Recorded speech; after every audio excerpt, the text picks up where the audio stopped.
अगर आपका भगवान पे भरोसा है जी, जी। पूरी तरह से बिना किसी शक के अनकंडीशनल लव, तो उससे बड़ी आसानियां हो जाती हैं जिंदगी में। तो प्लीज जरा इस बारे में कुछ बताइए। हमारी समस्या ये है सर कि हम भगवान के भरोसे तो रहते जी। हैं पर भगवान पर भरोसा नहीं करते। तो आप इस बारे में बताइए कि मनस्थिति को कैसे चेंज किया जाए। ये मुश्किलें ही हमारे आगे बढ़ने की, हमारे कुछ करने की वजह हैं। तो मैं तो हमेशा कहता हूँ कि जब मुश्किलें आए, जब समस्याएं आए, तो याद रखिएगा। तो जो इनिशियल दिक्कतें इंसान को आती हैं किसी भी काम को शुरू करते वक्त या अपने आप को एक्सप्लोर करते वक्त, उन चीजों को कैसे ओवरकम किया जाए। और आपको जानकर बड़ा आश्चर्य होगा सर, दुनिया के 93% लोग सर्कल ऑफ कंसर्न में सारा टाइम लगा तब शुरू करेंगे जब आपके हाथ से बात निकल चुकी होगी। अब आप कुछ कर नहीं पाएंगे। तो वक्त पे जो सुधर गया सर मेरी जिंदगी में, जो ध्यान से सुन ले, इसमें से मैं कहता हूँ 25% भी अपने पल्ले बांध ले तो जिंदगी बदल सकती है। मैंने धरती पे इंसान नहीं देखा सर जो सीधा ना होता। अफसोस ये है कि 92-93% लोग तब सीधे होते हैं जब उनके हाथ में कुछ रहता बचता नहीं। नमस्कार, आदाब, सत श्री अकाल दोस्तों। आज हमारे साथ एक शख्सियत है जिसको इंट्रोडक्शन की भी ज़रूरत नहीं। अमर चौधरी इंडिया के यूट्यूब पे छाए हुए हैं। मोटिवेशन के तौर पे कितने लोगों को मुसीबतों से, प्रॉब्लम से उनके सॉल्यूशंस दे रहे हैं। और मेरे को भी सॉल्यूशन दिया उन्होंने कि मेरे साथ बैठने के लिए तैयार हो गए। मेरे लिए बहुत बड़ी बात है। तो मैं बहुत ज़्यादा इंट्रोडक्शन देने की बजाय सबको आपको पता होगा, अमर चौधरी जी, वेलकम जी। पाजी, मैं आपका बहुत बहुत आभार व्यक्त करता हूँ। बहुत शानदार इंट्रोडक्शन के साथ आपने जो कमाल, बहुत बहुत शुक्रिया sir. Thank you so much. Thank you very much. तो हम बातचीत का आगाज करेंगे जी। सबसे पहले जो मैं सोच रहा था कि आजकल के डेट में लोग कुछ ना कुछ करना चाह रहे हैं। जी बिल्कुल। तो इनिशिएटिव लेते हैं, लेकिन जैसा माहौल है, कम्पिटिटिव एटमॉस्फेयर है, तो दिक्कतें, परेशानियां, सेल्फ कॉन्फिडेंस भी कई बार कम होता है, एक्सपीरियंस उस फील्ड में नहीं होता।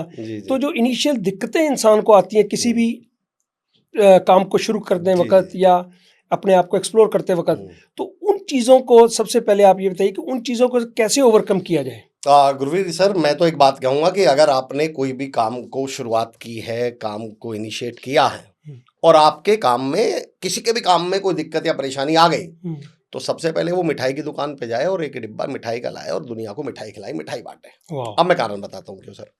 आप कभी हाईवे पे जाते हो, सड़क पे जाते हो, तो आपने कई बार देखा होगा कि रास्ता ब्लॉक कर दिया जाता है, ट्रैफिक स्लो हो जाता है और आप धीरे धीरे जब बढ़ रहे होते हैं, ट्रैफिक स्लो में इधर तोड़फोड़ चल रही होती है, तो आगे एक बोर्ड पे नजर पड़ती है। आप सोचते हैं ट्रैफिक स्लो क्यों है, ये रास्ता धीमा क्यों है। तभी आपकी एक नजर पड़ती है बोर्ड पर, उस पर लिखा होता है कृपया धीरे चलें, कार्य प्रगति पर है, वर्क इन प्रोग्रेस।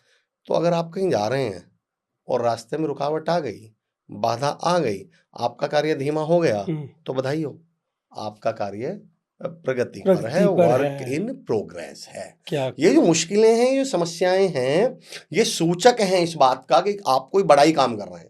हमने बहुत सारे रामायण, महाभारत, इस तरह के बहुत धार्मिक सीरियल देखे, किताबें भी पढ़ी होंगी सर। तो उनमें किस्से देखते हैं हम कि ऋषि मुनि यज्ञ करने बैठे, हवन करने बैठे, तो उसमें क्या आने लगती थी, राक्षस क्या डालने लगते थे, बाधाएं। रास्ते में बाधाएं आ रही हैं। तो मैं तो हमेशा कहता हूँ सर, जब आप कोई काम करें और उसमें कोई बाधा आ जाए, तो दो बातें तय हैं कि या तो आप कोई हवन या यज्ञ कर रहे हैं, पहले तो बधाई हो, आप नॉर्मल काम कर ही नहीं रहे। नॉर्मल काम में सर कभी बाधा आती नहीं है। जब जब बाधा आएगी तो यज्ञ या हवन में आएगी। और दूसरा, आपको ऋषि मुनि या देवता है, क्योंकि राक्षसों के काम में बाधा आती मैंने तो आज तक देखी नहीं है। तो अगर आपके काम में बाधा या रुकावट आ जाए तो मिठाई तो जरूर बांट दीजिएगा, बहुत बहुत आपको मुबारक हो। दूसरा, मैं मुश्किलों को कैसे देखता हूँ सर, मैं समस्याओं को कैसे देखता हूँ। आज से 6-7 साल पहले मुझसे किसी ने एक सवाल पूछा कि सर मुश्किलें क्या हैं, समस्याएं क्या हैं। तो मैंने कहा जी, हीरो या महान बनने का अवसर। वो बोले जी मतलब। मैंने कहा भगवान राम का नाम सुना है? बोले जी सुना है। मैंने कहा भगवान राम की जीवन में 2 दिक्कतें, 2 समस्याएं आई थी, एक तो वनवास और दूसरा सीता माता का अपहरण। अब आप भगवान राम के जीवन से ये दोनों समस्याएं निकाल दीजिए, उनके पूरे जीवन काल में से। बताइए कौन भगवान राम? वाह। एक राजकुमार राम को अगर किसी ने भगवान बनाया तो वो मुश्किलों ने बनाया। हनुमान जी, भगवान हनुमान हम सब जानते हैं, बजरंग बली, मैं बड़ा मेरे तो आराध्य देव है, मैं बहुत मानता हूं उनको। हनुमान जी के जीवन में 2 मुश्किलें आई थी सर, एक सीता माता का अपहरण और दूसरा लक्ष्मण जी की मूर्छा। आप भगवान हनुमान जी के जीवन के एपिसोड में से ही दोनों मुश्किलें निकाल दीजिए। कौन हनुमान जी? वो फिर एक साधारण वानर बचेंगे। तो मैं तो हमेशा कहता हूं कि मुश्किलों में ही ताकत है कि वो एक राजकुमार को भगवान बना सकती हैं और हनुमान को भगवान हनुमान बना सकते हैं। तो जब मुश्किलें और समस्याएं आ जाएं तो बधाई हो, आपको बहुत बहुत मुबारक हो, खुश हो जाइए। बस इनके प्रति क्या कर लीजिए सर, थोड़ा सा अप्रोच बदल लीजिए। इनको डील करने के 1 मिनट बाद मैं डील करने पे आऊंगा, पर पहले मैं उससे पहले मुश्किलों की ताकत बता दूं, मुश्किलें काम क्या करती हैं सर और हमारी समस्या क्या है। आपने कभी देखा होगा सर, जब कोई पक्षी आकाश में उड़ता है, कोई बाज आकाश में उड़ता है, तो उसे अपने रास्ते की सबसे बड़ी रुकावट, सबसे बड़ी बाधा क्या लग रही होती है? उसे क्या लग रहा होता है कि ये नहीं होती ना तो मैं और तेज उड़ता, मेरी स्पीड और तेज होती। ऐसा किस बारे में सोचता है वो? किसके बारे में ऐसा सोचता है? अपने बारे में नहीं, वो ऐसा किसके बारे में सोचता है, ये मेरे रास्ते की रुकावट है, ये नहीं होती तो मैं और तेज उड़ता? किसके बारे में? क्या बाधाओं के बारे में, हवा के बारे में। उसको लगता है यार अगर ये मेरे रास्ते में ये हवा नहीं होती ना तो मेरी स्पीड और तेज होती। तो चलिए एक काम करते हैं, उस पक्षी के जीवन में से, उस पक्षी के रास्ते में से, बाज के रास्ते में से हवा हटा देते हैं। अब तो वो बहुत तेज उड़ेगा। उस बेवकूफ को यही नहीं पता उड़ना तो बहुत दूर की बात है, जिंदा भी नहीं बचेगा। जिसे वो अपने रास्ते की सबसे बड़ी बाधा, सबसे बड़ी रुकावट समझ रहा है ना सर, एक्चुअली उसके उड़ने की छोड़ दो, जीने की वजह वो है। मैं आपको 2 लोग दिखाता हूँ, दोनों लोग हॉस्पिटल में एडमिट हैं और दोनों के मॉनिटर में बताता हूँ, आप मुझे बताइए दोनों का मतलब क्या है। दोनों के हार्ट बीट बताता हूँ। ऊपर वाले की हार्ट बीट गुरुवीर सर बिल्कुल स्ट्रेट चल रही है, बिल्कुल सीधी, और नीचे वाले की हार्ट बीट ऐसे ऊपर नीचे चल रही है। दोनों का मतलब बताइए। ऊपर वाला राम नाम सत्य हो गया, ऊपर वाले के पास ऊपर वाला चला गया और नीचे वाला जिंदा है। पर आप ध्यान दीजिए, इसकी जिंदगी में तो उतार चढ़ाव चल रही है, तो उबड़ खाबड़ चल रही है। और हम सबसे बड़ी गलती क्या करते हैं, सबसे बड़ी बेवकूफी क्या करते हैं, सुबह सुबह उठेंगे और मंदिर मस्जिद गुरुद्वारे में भगवान के सामने माथा टेक के पहली प्रार्थना क्या करते हैं, हे मेरे मालिक, हे मेरे भगवान, मेरी जिंदगी में उतार चढ़ाव मत दे। मैं कहता हूँ शुक्र करो, सुन नहीं रहा, बुला लेगा। मुश्किलों को तो कहिए भगवान से, हे ईश्वर, हे भगवान, हे वाहेगुरु, मुश्किलें दो, दिक्कतें दो, समस्याएं दो, और उनसे लड़ने का हौसला दीजिए। उनसे लड़ने का, राहत इंदौरी साहब का एक शेर है, ये सहारा ना हो तो परेशान हो जाएं और जिंदगी मुश्किलें जान ही ले ले अगर ऐसा हो जाए। ये मुश्किलें हैं तभी तो हम जिंदे हैं। आप मुझे बताइए, आप यूएस से हैं, मैं भी 40 किलोमीटर दूर से इस पॉडकास्ट के लिए आया हूँ, और सुबह मैं बिजनौर गया हुआ था, 250 किलोमीटर दूर आया, फिर मैं पॉडकास्ट कर रहा हूँ। मेरी ज़िंदगी में मुश्किलें ना हो सर, मुझे EMI ना भरनी हो, मुझे बच्चों को बहुत अच्छे स्कूल में ना पढ़ाना हो, बहुत अच्छा इलाज ना करवाना हो, बड़ा मकान ना बनाना हो, शानदार ज़िंदगी नहीं जीनी हो। आपको लग रहा है मैं 250 किलोमीटर दूर से आके पॉडकास्ट करने बैठूंगा, अपने घर नहीं जाके सो जाऊंगा? आपको लग रहा है आप यूएस से आके इस पॉडकास्ट को करेंगे? ये मुश्किलें ही हमारे आगे बढ़ने की, हमारे कुछ करने की वजह हैं। तो मैं तो हमेशा कहता हूं कि जब मुश्किलें आए, जब समस्याएं आए, तो याद रखिएगा, मेरी एक थॉट है इस पर गुरुवी सर, कि हाँ, ये थोड़ा रूप बदल के आती हैं। वो गाना भजन सुना आपने, ना जाने किस रूप में नारायण मिल जाएगा। मेरा अपना व्यक्तिगत तौर पे मानना है सर, आज तक मैं ये कहता हूं कि दुनिया में अवसर एकमात्र वो दवा है जिसकी बोतल पर हमेशा मुश्किल या चुनौती नाम का लेबल लगा हुआ होगा। अपॉर्चुनिटी कभी भी आपके पास अपॉर्चुनिटी के नाम से आएगी नहीं, मैं लिख के दे सकता हूं। जब जब मुश्किल आई हो, जब जब अवसर आया होगा। मोहम्मद रफ़ी साहब को अवसर कैसे मिला? ऐसा कहते हैं कि वो तलत महमूद साहब का कोई प्रोग्राम था, या KL सहगल साहब का शायद कोई प्रोग्राम था, वो लेट हो गए, मोहम्मद रफ़ी साहब भीड़ में बैठे थे, जो आयोजक थे उन्होंने कहा अरे भाई पब्लिक परेशान हो जाएगी, एक काम करो उस लड़के से ही गवा लो। लड़का मोहम्मद रफ़ी बन गया। अभी एक बड़ी मशहूर पंजाबी सिंगर के ऊपर, एक चमकीला के ऊपर एक वो आई थी मूवी। चमकीला को कैसे अपॉर्चुनिटी मिली सर? चमकीला साहब तो उसमें थे साइड में बैंड बजाने में, वो मेन सिंगर थे, वो नहीं आए। उन्होंने कहा जब तक चमकीला से गवा लो, फिर चमकीला बन गया। मैं लिख कर दे सकता हूँ, इस धरती पर किसी के भी जीवन में अवसर के रूप में नहीं आया। आपके बॉस कहेंगे यार 2 घंटे ओवर टाइम करना है, कर लोगे क्या? 90% को लगता है अरे यार मैं तो नहीं करूँगा। वो जानते नहीं वो अवसर को मिस कर रहे हैं। मैं इसको ऐसे कहता हूँ सर, एक्चुअली हम हमारे परमपिता ईश्वर भगवान जी, और भगवान की पिता की मजबूरी है कि वो सबको अवसर दें, पर भगवान ये भी नहीं चाहते कि हर ऐरे गहरे को सबको अवसर मिल जाए। बिल्कुल, पर मजबूरियाँ देना भी पड़ेगा। तो भगवान ने क्या किया? भगवान ने, जैसे एक हॉल में हम 4-5 लोग हैं, भगवान ने एक बॉटल रख दी हॉल में बीच में, उसमें अंदर अवसर था और बाहर लिखा हुआ था चुनौतियाँ मुश्किल। अब अमर चौधरी उस हॉल में आए, कंपनी में अमर चौधरी भी काम करते हैं, अमर चौधरी आए, अमर चौधरी ने देखा अरे कंपनी में मुश्किल आई है, भाई मुझे क्या पड़ेगी, मुझे कहीं एक्स्ट्रा सैलरी दे रहे हैं, और अमर चौधरी निकल गए। पीछे से शंकर भाई आए, शंकर भाई ने कहा हाँ मैं क्यों चुनौती लूँ, मैं क्यों समस्या लूँ, मैं क्यों मुश्किल का सामना करूँ, मुझे कौन सा एक्स्ट्रा है, अमर जी निकल गए। फिर गुरवीर सर आए, गुरवीर सर ने कहा ओह मेरे समाज में दिक्कत आई है, मेरे देश में दिक्कत आई है, मेरी कंपनी में चुनौती आई है, इसका मुकाबला इसका सामना मैं करूँगा, ये जिम्मेदारी मैं लूँगा। और गुरवीर सर ने वो मुश्किल नाम की बॉटल जैसे ही उठाई, ढक्कन खोला, पता चला इसमें तो अवसर था। 99% लोग मुश्किलें देख के निकल जाते हैं, उन्हें ये नहीं पता कि ये मुश्किलें जो हैं यही अवसर हैं।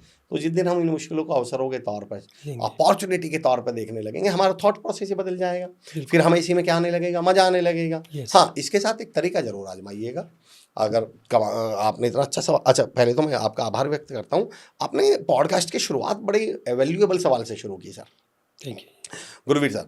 मैं इसको ये कहता हूँ कि इन मुश्किलों, इन चुनौतियों के प्रति अपना एटीट्यूड बदल दीजिए, इनको हैंडल करने का तरीका बदलिए। हम गलती क्या करते हैं, मेरा एक थॉट है, मेरा एक कहना है कि मुश्किलें और चुनौतियाँ ना कुत्ते और उसकी तरह, आपने कभी देखा होगा रास्ते में हम जा रहे होते हैं ना, और आप बाइक से जा रहे हो और रास्ते में हमें कुत्ता मिल जाए, हम गलती क्या करते हैं, कुत्ते को देखते ही बाइक की स्पीड और क्या करते हैं, बाइक तेज, कुत्ता और तेज, बाइक तेज, कुत्ता तेज, बाइक तेज, कुत्ता तेज, बाइक तेज, कुत्ता तेज। आप ब्रेक मार दो गाड़ी के, बाइक के, कुत्ता कंफ्यूज हो जाता है, वो सोचता है मैं भाग क्यों रहा था, और पलट के भाग जाएगा। कुत्ते को कुछ नहीं मालूम था मैं भागा क्यों हूँ, कुत्ते को तो लगा भाई साहब भाग रहे हैं, तो वो भी पीछे भाग लिया। हम मुश्किलों के साथ गलती क्या करते हैं, हम मुश्किलों को देख के भागते हैं।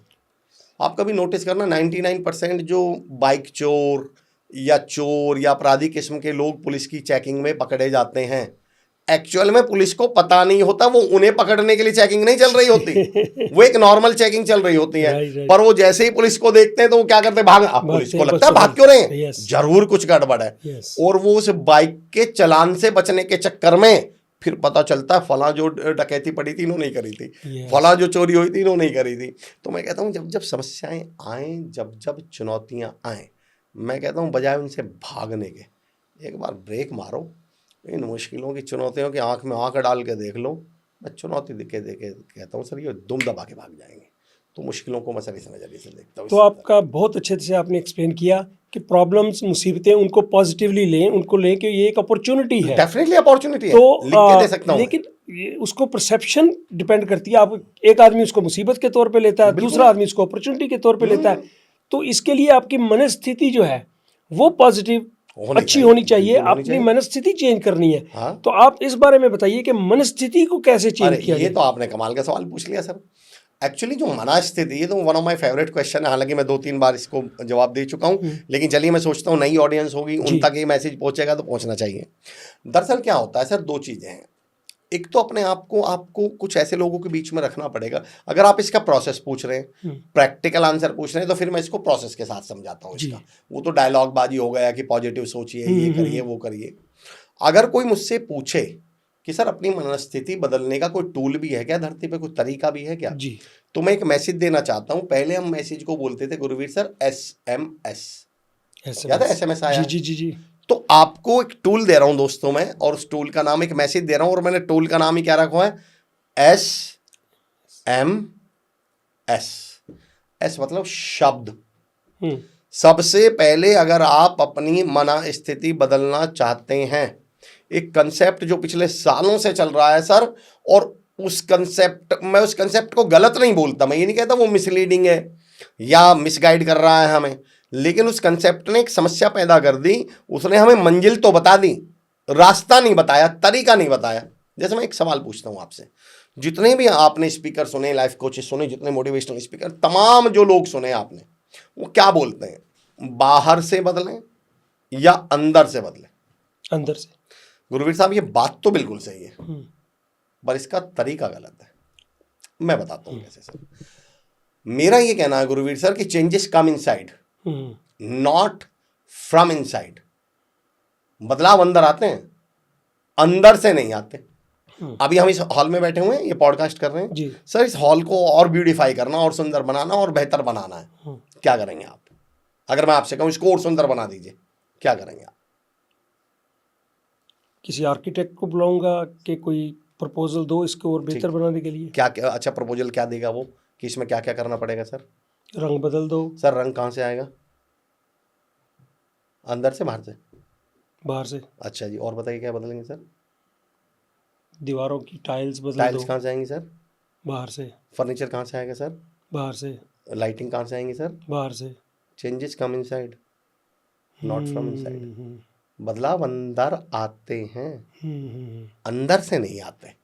और हमारे दिमाग में क्या बैठा दिया गया, अंदर से बदलो, अंदर से बदलो। अब सब कुछ एग्री होने के बावजूद जो लोग हमें सुन रहे होते हैं, जो हम जैसे स्पीकर्स को सुन रहे होते हैं, और वो मानने के लिए भी तैयार हैं कि हाँ जी हम बदलेंगे, उन्हें यही समझ में नहीं आता 2 घंटे का पॉडकास्ट देखने के बावजूद भी कि भाई साहब अब मैं बदलूं क्या?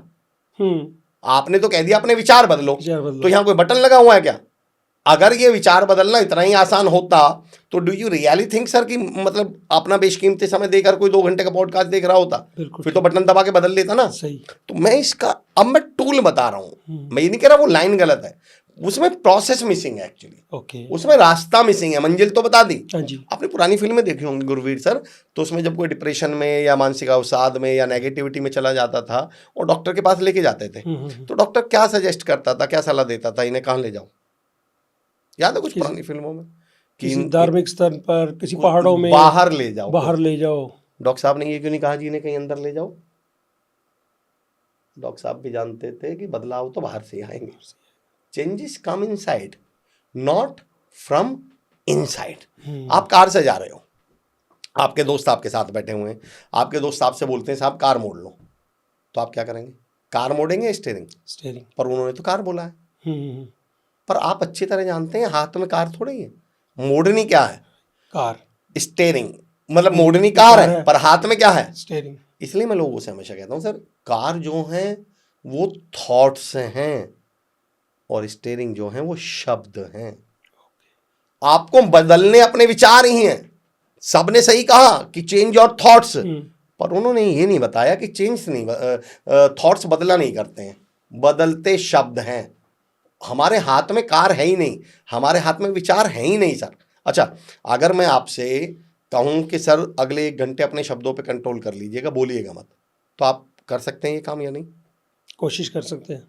बड़ा काम तो नहीं है 1 घंटा, हो सकता है कर लें। मैं और थोड़ा आपसे कहूं सर 2 घंटे कर लो, मतलब कुल मिला के 2 मिनट कर लो, 2 घंटे कर लो, 1 घंटे शब्दों को कंट्रोल कर लेंगे क्या? नहीं कर सकते। शब्दों को तो कर सकते हैं। आप अपने थॉट्स को करके दिखाइएगा 1 सेकंड। तो आप लोगों से वो काम क्यों करवा रहे हैं जो उनके कंट्रोल में ही नहीं है? There is a theory actually, तीन तरह का सर्किल होता है, इसको हम बोलते हैं लोकस ऑफ फोकस। एक होता है सर्कल ऑफ कंट्रोल, एक होता है, वो लंबी चली जाएगी पर उसको शॉर्ट में छोड़ता हूँ, circle of control, circle of influence, एक होता है सर सर्कल ऑफ कंसर्न।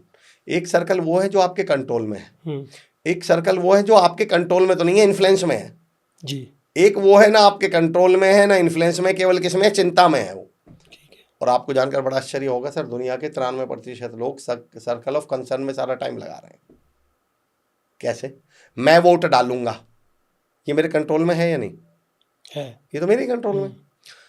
आप वोट डालें, ये मेरे कंट्रोल में है क्या? नहीं। पर शायद ये मेरे इन्फ्लुएंस में हो सकता है कि मैं आपको रिक्वेस्ट कर लूं गुरवीर सर, ताजी आपको डालना है और प्लीज सर देश के लिए आप वोट डालेंगे, किस में हो सकता है? मेरे इन्फ्लुएंस में हो सकता है। ये पूरी दुनिया वोट डाले, ये मेरे कंट्रोल में है? नहीं। छोड़िए, मेरे इन्फ्लुएंस में है? नहीं। पर मैं सारे दिन ऐसी बात करूंगा। आप कभी देखना लोग उन बातों को करते हैं जो उनके हाथ में नहीं है। मैं तो हमेशा कहता हूँ टाइम पास भी तो कोई चीज़ है। एक बार मैं इंदौर से आ रहा था उज्जैन, कोई साहब बैठे हुए थे मुझसे आगे 2 सीट, अगली सीट पे 2 लोग बैठे हुए थे। टाइम पास बड़ी चीज़ है इस धरती पे सर। आप कभी अपने आसपास लोगों को बात करते हुए देखिएगा, वो उन विषयों पे बात करेंगे जो उनके हाथ में ही ना हो। कभी आप नोटिस कर लेना आज के बाद। तो मैं आ रहा था, वो दोनों बात कर रहे थे। एक ने पूछा भाई कहाँ से हो तुम, दूसरा बोला जी मैं इंदौर से हूँ। वो बोला इंदौर से तो मैं भी हूँ। इंदौर में कहाँ से? वो बोला सुदामा नगर। बोले यार सुदामा नगर से तो मैं भी हूँ, सुदामा नगर में कहाँ से? बोले ब्लॉक नंबर 6। बोला यार ब्लॉक नंबर 6 में तो मैं भी रहता हूँ, तुम कहाँ से? हाँ मैं पीछे बैठा सुन रहा हूँ। वो बोला गली नंबर 12। बोला यार गली नंबर 12 में तो मैं भी रहता हूँ, गली नंबर 12 में कहाँ? और मैं पीछे बैठा सब सुन रहा हूँ सर। बोले मकान नंबर 96। वो बोला यार मकान नंबर 96 में तो मैं भी रहता हूँ। अब मेरा दिमाग खराब, मैंने कहा यार तुम दोनों एक ही मकान में रहते हो, एक दूसरे को जानते नहीं क्या? वो बोला चुप बैठा रहा, हम बाप बेटे टाइम पास कर रहे हैं। तो टाइम पास भी तो कोई चीज़ है। आप कभी बैठे हुए लोगों की बातें सुनना, या तो कश्मीर समस्या हल करेंगे बैठ के, बिल्कुल, या यूक्रेन और रूस का युद्ध रुकवाएंगे। ना इनके हाथ में यूक्रेन और रूस का युद्ध है, न इनके हाथ में कश्मीर की समस्या है। डायलॉग बाजी कैसे करेंगे? सर दिन पे दिन भ्रष्टाचार बढ़ता जा रहा है, बहुत। सरकार को इस पे सख्त कदम उठाना चाहिए।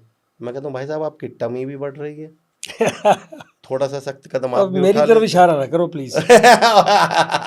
वो मैं अपनी तरफ कर लेता हूँ, मेरी भी बढ़ रही है, पर मेरा सवाल है आप भी सख्त कदम उठा लो ना। सही बात। एक्चुअली आप वो कोई काम करेंगे ही नहीं या जिसमें जब आपको तक एफर्ट लगाना पड़े। यस गुरवीर साहब 2 एग्जाम्पल आपने याद दिला दिए आपके सवाल से, वो शेयर करता हूँ आपसे। आप 2 चीज़ों पे पहले एक उदाहरण ये वाला दे दूं, फिर उस पे आऊँगा, नहीं तो ये मिस कर जाऊंगा, चलती बात पे आया। आपने लोगों को बोलता देखा होगा मुझे इस काम में डर लगता है, जी और मैं आप लोगों से भी रिक्वेस्ट कर रहा हूँ जो मुझे सुन रहे हैं, आप आज के बाद ऑब्जर्व करना, किसी भी इंसान को केवल उस काम में डर लगता है जिसमें मेहनत या एफर्ट लगती हो। बिल्कुल सही है। उदाहरण दे के बताता हूँ, आप किसी को स्टेज पे बोलने के लिए बुला लो, उसका डायलॉग बताओ क्या होगा? मुझे यार स्टेज पे या बोलते हुए डर लगता सेम बच्चा जो कह रहा है मुझे स्टेज पे बोलते हुए डर लगता है, वो 120 की स्पीड पे बाइक चलाते हुए जाएगा वापस। है। हाँ, 120 की स्पीड पे बाइक चलाते हुए मरने का डर खतरा है या नहीं? बिल्कुल है। उसे वहां डर नहीं लगा, उसे डर कहाँ लगा? बोल स्टेज पे देंगे। बोलते जहां तक कोई मरा नहीं है। रीजन बताइए? एक्चुअली उसे स्टेज से डर नहीं लगता। स्टेज पे आने के लिए जो 2 घंटे 6 घंटे 10 घंटे पढ़ाई करनी पड़ती है, तैयारी करनी पड़ती है, उसे उससे बचना है। बाइक चलाने में मेहनत थोड़ी लगेगी सर, बाइक में तो कहानी तो हमें इतने। मजा यस आप कभी नोटिस कर लेना, सामने वाले को इंटरव्यू देते हुए डर लगता है, सामने वाले को बिजनेस करते हुए डर लगता है, हमें हर उस काम में डर लगता है जिसके पीछे तैयारी लगेगी, जिसमें सुबह 4 बजे उठना पड़ेगा, जिसमें अपना मोबाइल छोड़ना पड़ेगा, जिसमें गप्पेबाजी छोड़नी पड़ेगी, जिसमें मौज मस्ती छोड़ के मेहनत करनी पड़ेगी। हर उस काम से बचने का हमने एक आसान तरीका निकाला हुआ है, क्या बोल दो?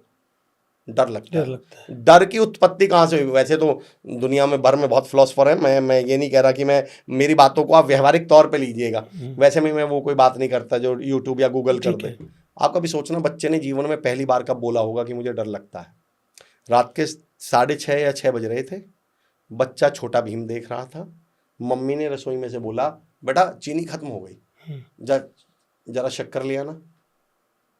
अब बेटे का छोटा भीम छोड़ने का मन नहीं था, ठीक है। पर अगर बेटा ये बोल दे मम्मी मैं नहीं जा रहा, तो मम्मी मार मार के उसका छोटा भीम बना दे। तो बेटे ने सोचा कैसे बचूं, डर तो बेटा ने कहा मम्मी अंधेरा हो रहा है मुझे तो। डर लगता तो मम्मी बोली कोई बात नहीं रहने दे, तो फिर मैं तेरे पापा जी से बोल दूंगी। है। अब 3 दिन बाद दही खत्म हुई, मम्मी को दही की जरूरत थी, बेटा फिर टीवी देख रहा था, मम्मी ने फिर दही के लिए बोला, लेकिन अब की बार दिन था, लेकिन बेटे को तो जाना नहीं था। पर बेटे ने कहा अब क्या करूं, रात तो है नहीं, मम्मी रास्ते में कुत्ते हैं, मुझे तो कुत्तों से डर लगता है। अब मम्मी ने कि बेटा है चल यार लगता होगा, अच्छा तो रहने दे, मैं एक काम करूंगी, मैं फलाने से मंगवा लूंगी। अब बेटा समझ गया कि तुझे जब जब काम से बचना हो तो तो डर तुझे का सिर्फ एक शब्द का प्रयोग यस करना है कि मुझे डर लगता लगता है। है। जब भी पब्लिक जब स्टेज पे आना हो, स्टेज पे आने के लिए पहले घर पढ़ाई करनी पड़ती है, किताब खोलनी पड़ती है, एफर्ट लगाने पड़ते हैं। अरे कौन इतना कष्ट करे, एक लाइन बोलो, डर लगता है। आप कभी लोग देखना, लोगों को गाली देने से डर नहीं लगता, लोगों को सड़क पे गाड़ी से निकल के लड़ते हुए झगड़ते हुए डर नहीं लगता, जबकि उसमें जेल जाने का डर है, जबकि उसमें चोट लगने का डर है। हमें उस किसी काम से डर नहीं लगता जिसमें एफर्ट ना लगते हो, हमें हर उस काम से डर लगेगा जिसमें एफर्ट लगते हो। तो एक्चुअली हम डरते नहीं हैं, हमें बचना है मेहनत से। तो ये अब हमने अपना कवच तैयार कर लिया, शील्ड तैयार कर ली है, अब कुछ करने की जरूरत नहीं है, सीधा डरो डायरेक्ट, ताकि हमें ज़िंदगी में कुछ करना ना पड़े। मैं तो अक्सर लोगों से कहता हूँ, हमें सर इतने पॉडकास्ट चल रहे हैं, दिन भर में कोई 5,000 पॉडकास्ट रोज हो रहे हैं यूट्यूब पर, और मैं तो लोगों से कहता हूँ अब आप समझिए, हम अपनी समस्याओं का सॉल्यूशन ढूंढ रहे हैं। मैं लिख के दे सकता हूँ, धरती पर आज तक इंसान नहीं बना जिसे अपनी समस्या का सॉल्यूशन ना मालूम हो। सबको मालूम है, मैं लिख के दे सकता हूँ। बिल्कुल ठीक है। पर इसका भी एक तरीका बताता हूँ मैं आपको, आप कभी देखना, अभी मैंने टमी का उदाहरण दिया तो इसको ऑब्जर्व करिएगा। किसी की टमी बढ़ रही हो या फैट बढ़ रहा हो, थोड़ा मोटापा बढ़ रहा हो, उसे कोई फिट आदमी दिख जाए, हाँ जी हाँ जी, मैं चुनौती देता हूँ, वो फिट आदमी से मिलते ही पहला सवाल क्या पूछेगा? यार भाई यार हमें बताओ ना यार, ऐसे फिट कैसे रहते हैं?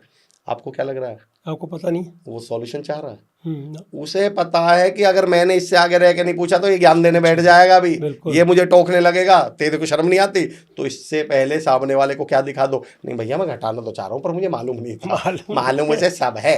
लोग जब मुझसे पूछते हैं कि यार अमर भाई मेरी एक समस्या है, उसका कोई सॉल्यूशन दे सकते हो, तो मेरा सवाल होता है कि भाई तुझे सच में हल चाहिए भी क्या? वो बोलते हैं जी मतलब? मैंने कहा यार अगर मैंने तुझे हल दे दिया तो वो फिर तुझे खेत में चलाना भी तो पड़ जाएगा, हल समझते हैं ना, Yeah, वो खेत में जाए। आपने कोई सॉल्यूशन दे दिया, वो अप्लाई किसको करना है?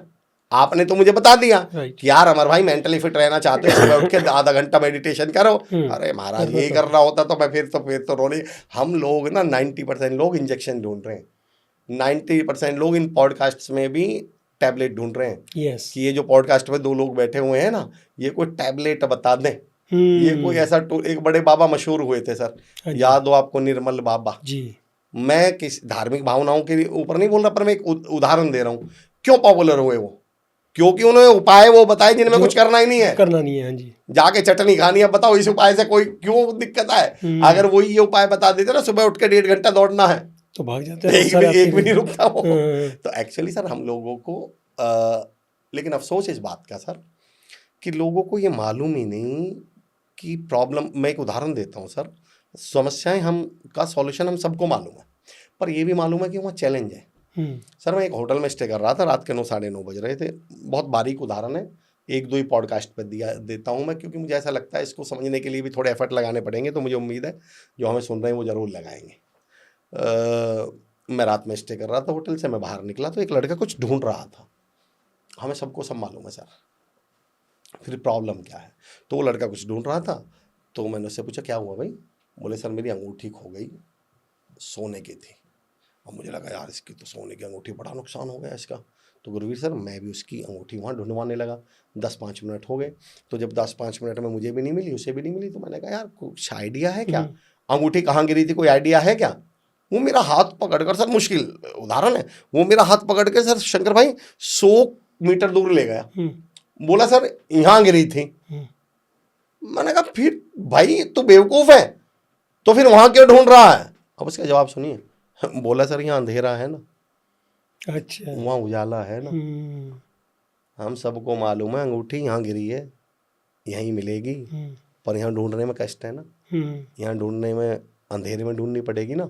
तो वो ऐसी जगह ढूंढ रहे हैं जहाँ उजाला है, जबकि वो जानते हैं कि वहाँ अंगूठी नहीं है। हम सब जानते हैं जो बेड पे सारा दिन पड़े पड़े के व्हाट्सएप रील चला रहे हैं, और हम ये सोच के व्हाट्सएप रील चला रहे हैं कि आज मोटिवेशनल वीडियो देखूंगा, उसे मालूम है कि ये सोफा पे लेट के देखने के लिए नहीं होती मोटिवेशनल वीडियो। पर वो अपने मन को क्या समझाए बैठा है आदमी कि नहीं यार मैं कोई टाइम थोड़ी खराब कर रहा हूँ, मैं तो यार मोटिवेशनल वीडियो देख रहा हूँ। हम सबको मालूम है हमारी समस्याओं के सॉल्यूशन कष्ट में है, परेशानियों में है, एफर्ट में है, घर से निकलने में है। मैं एक डायरेक्ट सेलिंग इंडस्ट्री में एक एग्जांपल ले रहा था, या किसी से भी कनेक्ट कर लीजिए, वो तो सेल्स हो या किसी से भी। तो मैं लोगों से अक्सर कहता हूं कि अगर आप चाहते हैं, अब बेशक अब ऑनलाइन का ज़माना आ गया तो इस कॉन्टेक्स्ट में समझ लीजिएगा, तो मैं कहता हूं कि अगर आप चाहते हैं कि शाम को आपके दोनों हाथ पैसे लेकर घर आएँ, तो सुबह अपने दोनों पैरों से बोलिए कि घर से बाहर जाएं। ये पैर तो घर ही पड़े रहेंगे सोफे पर, और फिर आप व्हाट्सएप पे स्टेटस लगाओगे, एक दिन तुम्हारे कानों में ये शोर आएगा, तुम्हारा वक्त आया है, हमारा दौर। मैं कहता हूँ भाई साहब कैसे आएगा? ये जो तुम पड़े पड़े सोफे पे सारे दिन स्टेटस बदलते रहते, इससे आएगा? कहाँ से लाओगे तुम? मैंने कहा ऐसे दौर का तो पता नहीं, पर किसी दिन दौर आ जाएगा, जैसे तुम ये सारे दिन पड़े रहते हो। तो सर सच्ची बात तो ये है गुरवीर सर कि सॉल्यूशन तो हम सबको मालूम है। राइट। हमारी कोशिश पॉडकास्ट में ये होती है कि वो जो जब मैंने अपना करियर शुरू किया था तो इवन मुझसे एक सवाल बहुत पूछा जाता है, मैं अपने लिए सर मोटिव एक्शनल स्पीकर लिखता हूँ, मोटिवेशनल स्पीकर नहीं लिखता। मोटिव एक्शनल। तो सबसे पहला कॉमन क्वेश्चन आता है ये मोटिव एक्शनल तो हमने कहीं सुना नहीं, ये क्या होता है? तो when I started my career sir as a motivational speaker, तो मैंने बाकी तमाम लोगों से पूछा कि भाई एज ए मोटिवेशनल स्पीकर हम लोग करते क्या हैं? बोले जी हम लोगों को जागरूक करते हैं। तो मैंने कहा यार मुझे तो इस शब्द पर ही एतराज है, ये शब्द कहता है जाग रुक और रुक। तो मैंने कहा यार जब जागने के बाद इसको रुकवाना ही था तो बेचारे को सोने नहीं देते, नींद तो पूरी हो जाती इसकी, आपने जगा भी लिया और ये फिर भी रुका हुआ है। तो मैंने उस दिन तय किया कि हम इन्हें करेंगे जाग चल। अब उठ गए हो, मोटिवेट हो गए, तो अब एक्शन लीजिए। That's why it becomes motive actional. और जब एक्शनल लिखा जाता है तो इसकी स्पेलिंग की शुरू होती है AC, दैट बिकम्स अमर चौधरी। तो शायद ईश्वर की भी इच्छा थी कि हम मोटिवेशनल स्पीकर के तौर पे काम करें।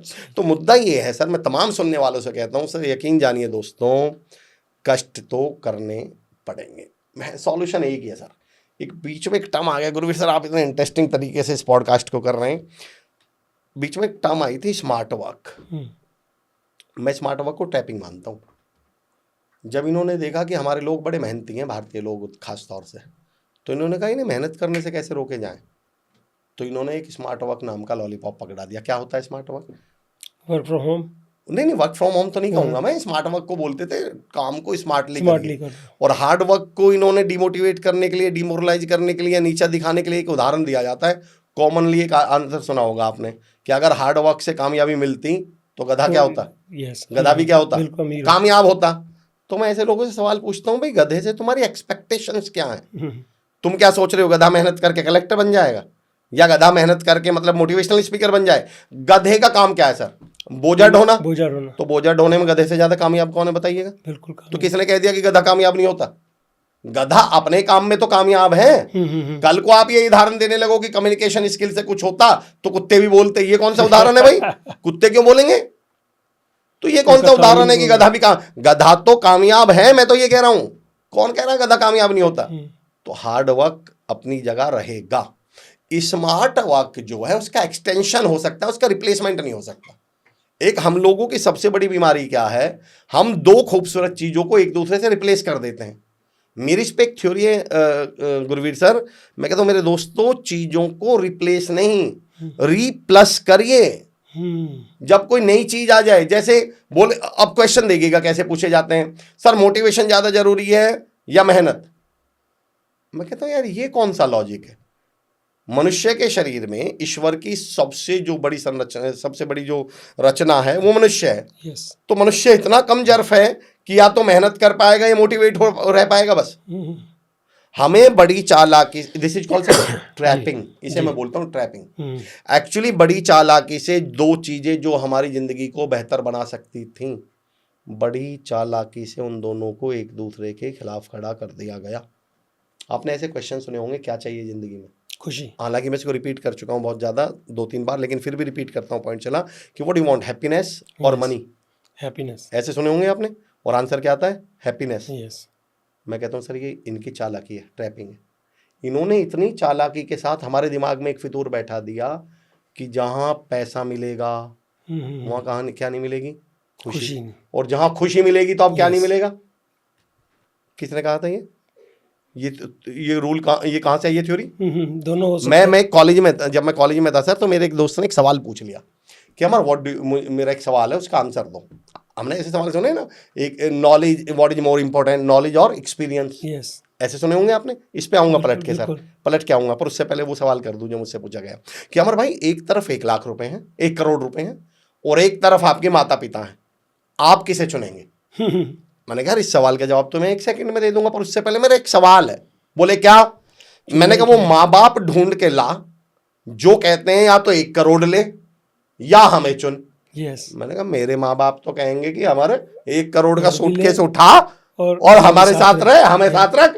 yes, दोनों क्यों ना हो। ये कौन से माँ बाप हैं जो कहते हैं या तो 1 करोड़ ले या हमें ले? सवाल कैसे पूछे गए? क्या चाहिए, प्यार या पैसा? yes. परिवार या पैसा? बड़ी चालाकी से हमने अपने यूथ के दिमाग में, नई पीढ़ी के दिमाग में बैठा दिया गया कि जहां परिवार के चक्कर में रहोगे, परिवार को चाहोगे तो पैसा नहीं मिलने का है। और यूथ ने कहा भैया हमें नहीं चाहिए परिवार, हमें तो क्या चाहिए, पैसा। मैं कहता हूं दोनों क्यों नहीं?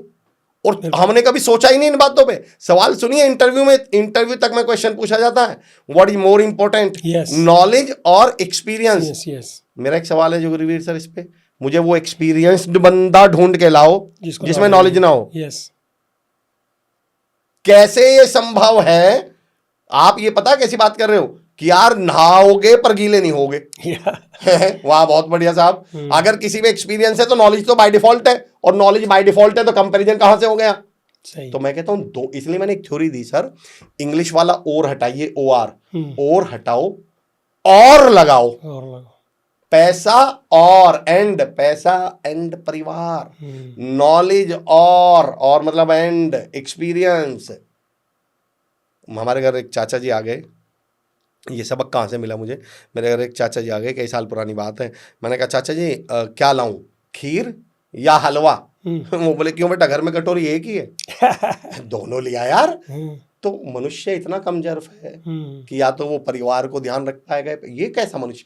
और क्या ऐसा संभव है सर? अभी आपने कहा था, मैं सैल्यूट करता हूँ आपके जवाब को, आपने कहा मुझे चाहिए हैप्पीनेस, पर सर दिल पे हाथ रख के बताओ, घर में मुंह से राज कर रहे हैं, घर में बच्चों की फीस नहीं जा रही महीने टाइम पे, हाँ माँ बाप सर। का इलाज नहीं हो पा रहा, छत टपक रही है और मैं हैप्पी रह लूँगा, नहीं। ये ठीक है, व्हाट्सएप पे बहुत बढ़िया है, पर असल ज़िंदगी में तो मुझे उस हैप्पीनेस को भी रखने के लिए, जिंदा रखने के लिए मुझे कहीं ना कहीं मेहनत तो करनी पड़ेगी, करनी एफर्ट तो पड़ेगी। लगानी पड़ेंगे, वो भी तभी मिले। मैं ये नहीं कहता सर पैसे से हैप्पीनेस मिलती है, पर मैं ये कहता हूँ हैप्पीनेस को अगर मैं बर्फ मान लूँ तो पैसा फ्रीज है, बर्फ को फ्रीज में रख दिया तो थोड़े लंबे समय तक चल जाएगी, चलेगी। पर उसे धूप में रख दिया तो कितनी पिघल के खत्म हो जाएगी, पता भी नहीं चलेगा कहाँ चली गई। तो इन चीज़ों को हमने दो खूबसूरत चीज़ों को एक दूसरे के खिलाफ खड़ा कर रखा है, मेरा Right. पॉइंट ये है, इनको साथ में लेकर चलिए, ये फिर ज़्यादा लंबे समय तक चल पाएंगे। आपने कहा कि एफर्ट्स लोग करते नहीं हैं, जी तो मैं एग्जांपल देता हूँ। मैं स्टॉक मार्केट का काम करता हूँ, तो जी। लोग देखते हैं कि कामयाब है, पैसा बनाया है, यार हमें भी बताओ।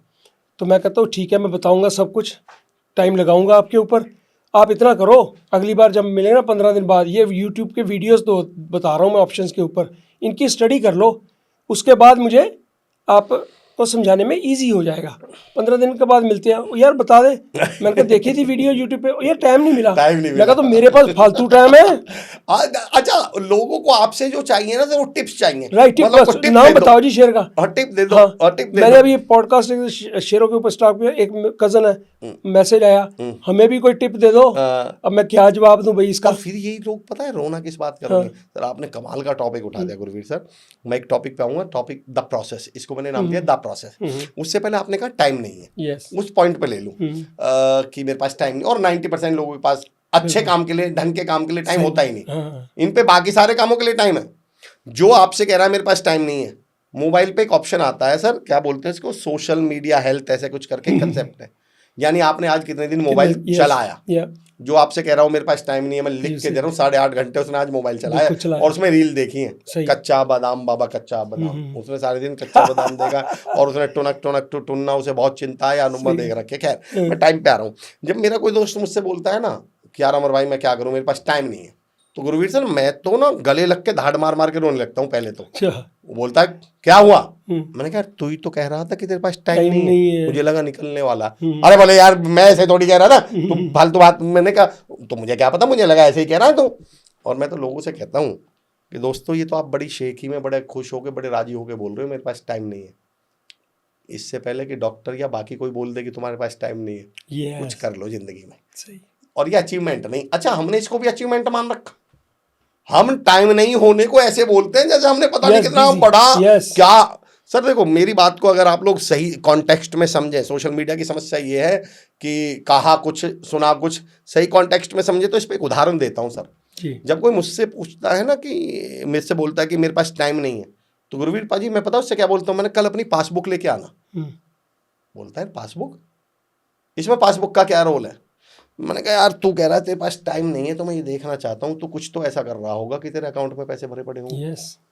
धीरू भाई, हम मुकेश अंबानी कहते हैं मेरे पास टाइम नहीं है, मोदी जी कहते हैं मेरे पास टाइम नहीं है, एलन मस्क कहते हैं मेरे पास टाइम नहीं है, बड़े बड़े कामयाब लोग कहते हैं मेरे पास टाइम नहीं है। इसका मतलब वो कुछ तो ऐसा कर रहे हैं कि उनके अकाउंट भरे पड़े हैं। अब आप मुझसे ये भी कहो कि आपके पास टाइम नहीं है, आपके पास जीने के लिए टाइम नहीं है, खाने के लिए पैसे नहीं है, तो फिर चेक कर लीजिए कि मजदूरी तो नहीं कर रहे। ये गुण तो मजदूरों में पाया जाता है कि उनके पास जीने के लिए टाइम नहीं होता, खाने के लिए पैसे नहीं होते। यहाँ मैं मजदूर शब्द से मैं तो बहुत सैल्यूट करता हूँ, वो मेहनत करके खा रहे हैं, उनको तो वो अपॉर्चुनिटी ही नहीं मिली। केवल मैं एग्जाम्पल के तौर पे कह रहा हूँ कि यार ये गुण तो फिर वहां पाया जाता है। तो टाइम नहीं है तो फिर बताओ ना, आप कुछ तो करिए। और रही बात टाइम की, तो टाइम वक्त, मैं तो व्यक्तिगत तौर पे मेरा मानना है टाइम तो निकालते हैं लोग, पर तब निकालते हैं जब सच में उनके पास टाइम नहीं बचता। वक्त, मेरे एक मित्र इंतजार खान साहब, उन्होंने मुझे एक लाइन कही थी कि वक्त बर्बाद करने वालों को वक्त बर्बाद करके छोड़ेगा और उसको हालात नहीं छोड़ेंगे, खुद को हालात पे जो छोड़ेगा। वक्त तो सर, मेरा बॉर्न अगेन करके मेरी एक बुक है, उसका पहला ही चैप्टर है, क्या आप भी शुगर का इंतजार कर रहे हैं। अब ये है क्या, हम अपने एक दोस्त से बोलते थे कि यार सुबह वॉक पे चलेंगे, दौड़ने चलेंगे। वो कहता है यार मेरे पास टाइम नहीं है। हम कहते थे चलेंगे, वो कहता था मेरे पास टाइम नहीं। 2-3 साल ऐसे ही निकल गए। एक दिन हम लोग वहाँ पहुँचे ग्राउंड में, तो वो सुबह 4:30 बजे से ग्राउंड पे था, हम पहुँचे 5:30 बजे। तो हमने कहा तू कैसे, बोले यार, हमने कहा तू तो कह रहा था तेरे पास टाइम नहीं है। बोले यार दरअसल कल डॉक्टर साहब को यहाँ चेकअप कराया तो शुगर निकली है। अब डॉक्टर साहब ने बोला है कि अगर तुम दौड़ोगे नहीं, भागोगे नहीं, तो तुम मामला बिगड़ जाएगा। तो मैंने उस दिन एक टॉपिक लिखा कि आज इसके पास टाइम कहाँ से आ गया। इसका मतलब लोगों से अब मैं पूछता हूँ कि आप भी शुगर का इंतजार कर रहे हैं? दौड़ना तो पड़ेगा, यस, शुरू तो करना पड़ेगा। अफसोस इस बात का आप तब शुरू करेंगे जब आपके हाथ से बात निकल चुकी होगी। यस, बिल्कुल। अब आप कुछ कर नहीं पाएंगे। तो वक्त पे जो सुधर गया सर, मेरी जिंदगी में मेरा ये मानना है, सुधरना तो हम सबको पड़ता है पाजी। चाहे वो आप फ्रेंड्स की बात कर लीजिए, चाहे आप वो पर्सनल लाइफ की बात कर लीजिए, प्रोफेशनल लाइफ की बात कर लीजिए, कामयाबी की बात कर लीजिए।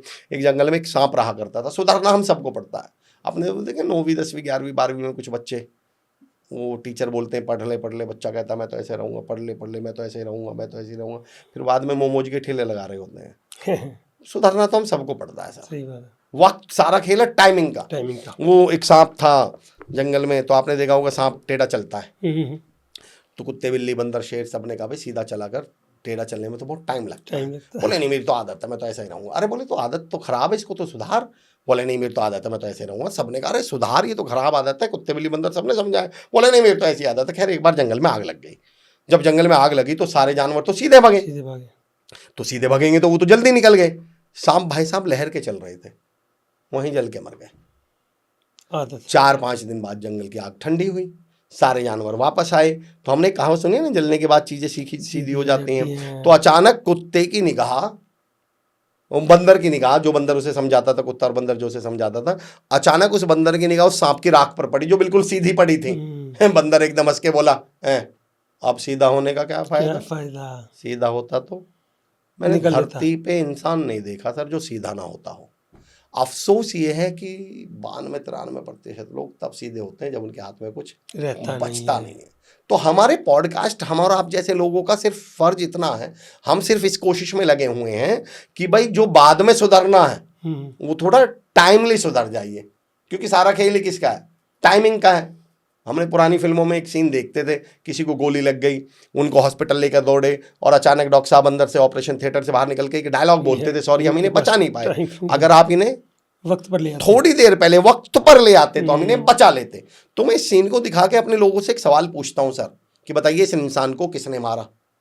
अगर इसे गोली ने मारा है तो गोली तो 15 मिनट पहले भी इसके अंदर थी, और डॉक्टर साहब कह रहे थे कि अगर आप इन्हें 15 मिनट पहले ले आते तो हम बचा लेते। तो गोली तो 15 मिनट पहले भी इनके अंदर थी। यानी इन्हें मारा है वक्त गुजर जाने ने, टाइमिंग ने। टाइम पर डिसीजन नहीं लिया। Life is all about decision sir. मैं तो ये कहता हूँ आपके टैलेंट, आपके एफर्ट, आपकी मेहनत, ये सब भी तब काम करेंगी जब आप डिसीजन टाइम पर ले लें। क्योंकि डिसीजन को मैं ऐसे देखता हूँ गुरवीर सर कि डिसीजन ना इट्स लाइक, जैसे मैं अपनी शर्ट का बटन लगा रहा हूँ और मैं पहला ही बटन गलत लगा दूं शर्ट का, तो उसके बाद मैं कितना भी टैलेंटेड हूँ, कितना भी मेहनती हूँ, सारे बटन कैसे लगेंगे? गलत लगेंगे। तो आपने टाइम पे डिसीजन लिया क्या? तो इसलिए डिसीजन के ऊपर 2 मेरे फेवरेट उदाहरण। एक बार एक मेंढक को ना एक बर्तन में रखकर गैस पर रख दिया गया गर्म, और गैस चला दी गई। अब पानी गर्म होने लगा। जब पानी गर्म हुआ तो मेंढक से बर्दाश्त नहीं हुई, गर्मी बढ़ी। मेंढक ने कहा थोड़ा एडजस्ट कर लेता हूँ। पानी और गर्म हुआ, मेंढक को गर्मी और लगी ज़्यादा, उसने सोचा एडजस्ट हो जाता हूँ। एनर्जी, भाई एडजस्ट होने में क्या लगती है? एनर्जी लगेगी। पानी और गर्म, मेंढक और एडजस्ट हुआ, एनर्जी और लगी। पानी गर्म, मेंढक एडजस्ट, एनर्जी और लगी। पानी गर्म, मेंढक एडजस्ट, एनर्जी और लगी। लास्ट में पानी इतना उबल गया, इतना गर्म हो गया कि मेंढक से बर्दाश्त नहीं हुआ। मेंढक ने सोचा मैं बाहर कूद जाता हूँ, पर अफसोस वो बाहर कूद नहीं पाया, क्योंकि उसकी सारी एनर्जी किस में लग गई? एडजस्ट होने में। अब उछाल ही नहीं पाया वो। पर मेरा सवाल गुरवीर पाजी ये है कि मेंढक को किसने मारा? उसके डिसीजन ना लेने में, टाइम पे डिसीजन ना लेने में। तो 99% हम सब उसी मेंढक की तरह बिहेवियर करते हैं। हम लोगों को पता होता है। मैं कल डीडीसी होते हैं, डिप्टी ड्रग कंट्रोलर्स, उनकी ट्रेनिंग ले रहा था सर, परसों की बात है ये। तो मैं वहाँ एक एग्जाम्पल दे रहा था। आपने शुरुआत का क्वेश्चन पूछा था समस्याएं, तो मैं वहाँ एक एग्जाम्पल दे रहा था कि कभी आप नोटिस करिएगा, टीम लीडर्स को एग्जाम्पल देता हूँ मैं। मेरा उसमें क्वेश्चन होता है, मेडिकली हो सकता है, मैं मतलब एग्जैक्ट ना बता पाऊँ, आप तो इसका प्रैक्टिकल मतलब समझिएगा मैं कहना क्या चाह रहा हूँ। तो मैं से पूछ रहा था व्हाट इज टीबी? टीबी क्या है? मेरी नज़र में टीबी क्या है सर?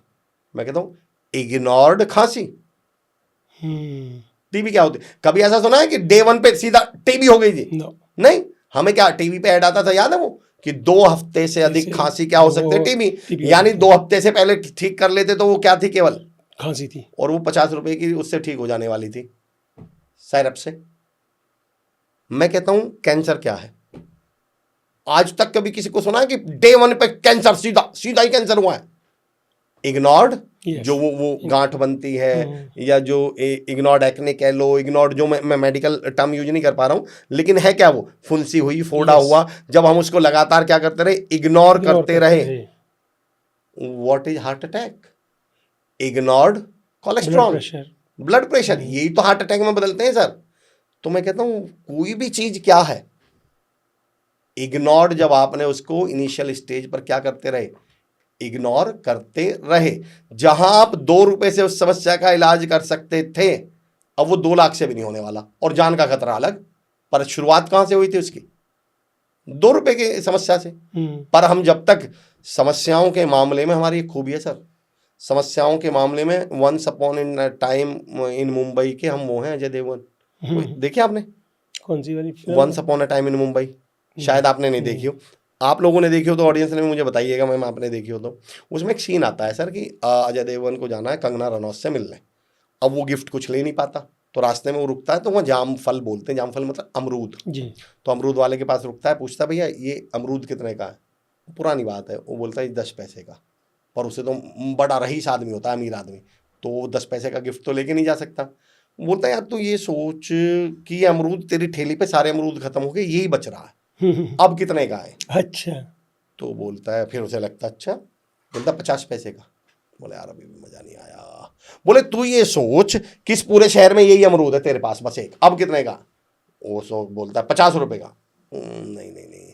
बोलता है ये सोच ये अमरूद वो है जो आदम और हव्वा ने जो पेड़ लगाया, तो पहली बार इंसान ने प्रकृति में जो सबसे पहला पेड़ लगा था उसका सबसे पहला फल है, अब कितने का? वो बोलता है 5 लाख का। तो अजय देवगन 5 लाख रुपए निकाल के पकड़ाता है उसे एक अमरूद के, और उस अमरूद को लेके जाके गिफ्ट के तौर पे ले जाता है कि भाई मैं तो 5 लाख का लाया। हम लोग समस्याओं के मामले में once upon a time in Mumbai के अजय देवगन हैं। हम 2 कौड़ी की समस्या को बड़ा बना लेते, तक 5 लाख का ना बना लें, 50,000 का ना बना लें, उसका समस्या इतनी बड़ी ना कर लें, इतनी बड़ी ना कर लें। आलस्य आता है जी, ये 2 दिन में ठीक होने वाली समस्या थी, पर हम इस आलस्य को बदलते बदलते फेलियर तक ले जाएंगे। उसी आलस्य की वजह से ऑफिस लेट जाऊंगा, उसी आलस्य की वजह से काम टाइम पे नहीं करूंगा, वही आलस्य प्रोक्रेस्टिनेशन में बदलेगा, वही आलस्य फिर मेरे फेलियर में बदलेगा, फिर उसी की वजह से मेरी नौकरी छूटेगी, फिर उसी की वजह से मैं बच्चों पे गुस्सा करूंगा, फिर उसी की वजह से मेरे घर में कलेश होगा, फिर उसी की वजह से मैं शराब पी के नालियों में पड़ा रहूंगा और जिंदगी को दुनिया को कोसूंगा। मैंने पर आलस्य पे काम नहीं किया अपने पे। सही। तो हम जब तक अपनी 2 कौड़ी की समस्या को बड़ा ना बना लें, हमें चैन नहीं पड़ता। मैं लिख के दे सकता हूँ सर, समस्याएं इतनी बड़ी होती ही नहीं जितना हम उन्हें बना लेते हैं। उसके पीछे एक साइकोलॉजिकल रीजन है, आज बदलते हुए परिवेश का भी कारण है। अब वो क्योंकि मैं कई सारे पॉडकास्ट में बोल चुका हूँ तो वो तो नहीं मैं जा रहा। कुल मिला के मेरा ये मानना है समस्याओं के सॉल्यूशन बहुत छोटे होते हैं। हाँ, आपके पॉडकास्ट के माध्यम से एक बात जरूर कह दूँ, तमाम लोग इतने प्यार से सुन रहे हैं तो, कि समस्या कैसी भी हो सर, सॉल्यूशन उसका छोटा ही होता है, छोटा होता है। मैं जो तमाम सुन रहे हैं उनसे पूछता हूँ, इसे कमेंट बॉक्स में आंसर भी दीजिएगा मुझे। मैंने इसको लेके ना एक वो भी चलाया हुआ है सर मिशन, जिसको मैंने नाम दिया है सॉल्यूशन फॉर मेंटल पॉल्यूशन। अच्छा। Solution for mental pollution. मैं यूट्यूब चैनल पे एक सीरीज चलाता हूँ अपने पे, जहाँ पे मैं अलग अलग समस्याओं के छोटे छोटे सॉल्यूशन बताता हूँ कि क्या सॉल्यूशन है। जिंदगी को देखने का भी मैं कोशिश करता हूँ कि उन्हीं बातों को जिनको हम सोच के बड़ा परेशान हो जाते हैं, अभी 2-3 एग्जाम्पल लूँगा मैं, उससे पहले उस बात पर आ जाऊँ कि समस्या कितनी भी बड़ी हो। मान लो सर एक दीवार है 10 फीट चौड़ी और 10 फीट ऊंची है। शर्त यह है कि आप ना तो साइड से निकलोगे ना ऊपर से निकलोगे, शर्त ये आप उसे फोल्ड कर ही निकलोगे, फोल्ड कर छेद करके निकलना है। तो सर उसमें आपको कितना बड़ा छेद करना पड़ेगा निकलने के लिए? दीवार 10 फीट चौड़ी और 10 फीट ऊंची है, कितना बड़ा छेद करना पड़ेगा आपको जिसमें आप निकल सको अपने साइज के बराबर। लेकिन सर अगर मैं उस दीवार को 10 किलोमीटर चौड़ा कर दूं और 10 किलोमीटर ऊंचा कर दूं, अब उसमें से फोल्ड के निकलना है आपको, अब कितना छेद करना पड़ेगा? उतना ही। मैं भी दुनिया को यही समझाता हार गया सर, कि आपकी दीवार 10 किलोमीटर की हो या 10 फीट की हो या 10 किलोमीटर की हो, मेरे भाई छेद उतना ही करना पड़ता है जितना साइज अपना हो। समस्याएं कितनी भी बड़ी हो, सॉल्यूशन समस्याओं के छोटे ही होते हैं, पर क्योंकि हम बड़े हो गए हमें समस्या, अरे सॉल्यूशन फिर हम, अगर हमारी समस्या का एक अजीब सा एक उदाहरण दूं सर जी, कई बार लोग अपने मतलब ये गलत सेंस में भी चला जाएगा, पर एक उदाहरण देता हूँ। हम कभी सीधी सही रास्ते पे लेंगे। कई बार हमें पता होता है कि सेम समस्या का ऑपरेशन, जो बीमारी है उसका ऑपरेशन एक सामान्य नर्सिंग होम में 12,000 में हो जाएगा, पर हमें डर लगता है कि अगर हमने अपने माँ बाप या अपने जो भी एडमिट है, अगर 12,000 में ऑपरेशन करवा दिया तो लोगों को लगेगा देखो पैसे बचाने के चक्कर में सस्ता करवा लिया। तो सेम ऑपरेशन हम 80,000 का करवाते हैं। हमें मालूम था कि ऑपरेशन सेम ही कहाँ हो जाएगा, इसका 12,000 में हो जाएगा, पर हमें ये भी तो बताना है कि नहीं, हम बाहर निकल के फिर इलाज में, हमारे यहाँ इंडियन जो कल्चर आप कभी नोटिस करना, हमारे यहाँ ये नहीं बताया जाता ऑपरेशन कितना पड़ा था। कैसे बताते हैं भाई? 1.5 लाख रुपया। 1.5 लाख रुपया। हमारे यहाँ टाइम से बताया जाता है ऑपरेशन कि ऑपरेशन कैसा था, 4 घंटे, 4 घंटे लगे, 8 घंटे लगे, 1.5 लाख रुपए लिए। तो हमें ऐसा लगता है कि अगर 1.5 लाख की जगह 12,000 तो मिलने वाला ही नहीं आएगा फिर मिलने। बोले यार चोट कोई खास नहीं थी। बोले कैसे? बोले 12,000 का ही तो ऑपरेशन हुआ, इसका मतलब बड़ा होता तो हमें 12,000 के ऑपरेशन को 1,20,000 में करवाना पड़ता है हम लोगों को। पॉइंट ये है सर मेरा कि समस्याएं उतनी बड़ी हैं नहीं जितनी हमने बना ली हैं। और छोटी समस्या, एक मैं बहुत पहले एक लाइन पढ़ी थी कि आग लगने की जितनी भी घटनाएं हैं जिनमें लाखों करोड़ों रुपए का राजस्व का नुकसान होता है, जान माल का नुकसान होता है, मतलब बहुत सारा, और उतनी ही जानें भी चली जाती हैं। बोले अगर सही टाइम पर उनको 1 गिलास पानी डाल दिया जाता तो वो बुझ जाती। तो सेम समस्याएं हम सबके साथ है सर, पर पहले हम समस्याओं को एंजॉय करना शुरू करते हैं, क्योंकि पिछले 25-30 सालों में एक सिनेरियो और हमने डेवलप कर लिया है कि जो परेशान है, मैंने शुरू में आपसे टैपिंग की बात करी थी, तो वो हंसने वाली, जब हम पॉडकास्ट से पहले एक बात कर रहे थे कि आप कभी देख लीजिएगा, बड़ी चालाकी के साथ तंग रहने और परेशान रहने को हमने जिम्मेदारी से जोड़ रखा है। बहुत चालाकी के साथ, बहुत धूर्तता के साथ, मैं तो इसे धूर्तता बोलता हूँ। एक लॉबी का मतलब ऐसे कि कुछ लोग हैं, इन्होंने क्या किया सर, जिंदगी में जो भी चीज़ें इंसान के जीवन को बेहतर बना सकती थी, और इन्हें मालूम था कि अगर इंसान बेहतर बन गया, जिंदगी खुशहाल हो गई, कामयाब हो गया, तो इस पर रूल कैसे करेंगे। ये हमारी सुनेगा थोड़ी। पुरानी फिल्में देखते हैं, वो जमींदार की सब सुनते थे। क्यों सुनते थे? क्योंकि इसके बाद जमींदार के सिवाय कोई रास्ता ही नहीं था। भाई कर्जा उससे लेना है, मदद उससे लेनी है, हेल्प उससे लेनी है। अब अगर वही लोग पढ़ लिख जाएं तो जमींदार को पूछे कौन? तो ऐसे ही अगर सब खुश रहने लगे, हमें जरूरत कब पड़ती है, हम परेशान कब होते हैं, मदद कब, जब हम लोग परेशान हो, दुखी हो, पैसा ना हो। अगर हम हैप्पी रहने लगें, कामयाब हो जाएं, खुश रहने लगें, तो उस लॉबी का तो काम ही धंधा ही बंद हो जाए, बाजार ही बंद हो जाए। तो बाजार क्या करता है, बहुत अच्छा, वो डायरेक्ट तो हमें रोक नहीं सकता। अब 3-4 एग्जाम्पल देता हूँ गुरुवीर सर, क्योंकि जितनी शिद्दत से आप इस पॉडकास्ट को आप सुन रहे हैं और तमाम लोग सुन रहे हैं, अब मैं बताता हूँ चालाकी और धूर्तता कैसे, इसे हम बोलते हैं सर ट्रैपिंग क्या होती है। जैसे एक उदाहरण देता हूं सर कि हमें पॉजिटिव बोलने से कैसे रोका गया। देखो, सबसे पहले ये देखना, पॉजिटिव बोलेंगे तो हम पॉजिटिव रहेंगे तो हैप्पी रहेंगे तो कामयाब होने के चांसेस बढ़े। बिल्कुल। पर अगर मैं आपसे कहूं कि पॉजिटिव मत बोलो, तो आप मेरी बात मान लोगे क्या? आप कहोगे कैसा बदतमीज आदमी है भाई, फालतू बात करा, पॉजिटिव क्यों ना बोलूंगा। तो हमें बड़ी चालाकी से क्या बोला, कभी भी कुछ अच्छा हो ना, कोई अच्छी खबर हो तो किसी को बताना नहीं, नजर लग जाएगी। तो हमने अब अच्छी चीजों को क्या करना शुरू कर दिया, बताना नहीं है। फिर हमने बातें कौन सी बतानी शुरू करी, अरे सर बहुत परेशान हो यार, ऑफिस में बहुत टेंशन चल रही, अरे सर आजकल, आप किसी से पूछ लो काम कैसा चल रहा है, बस दे रहे हैं दिनों को धक्का। क्यों?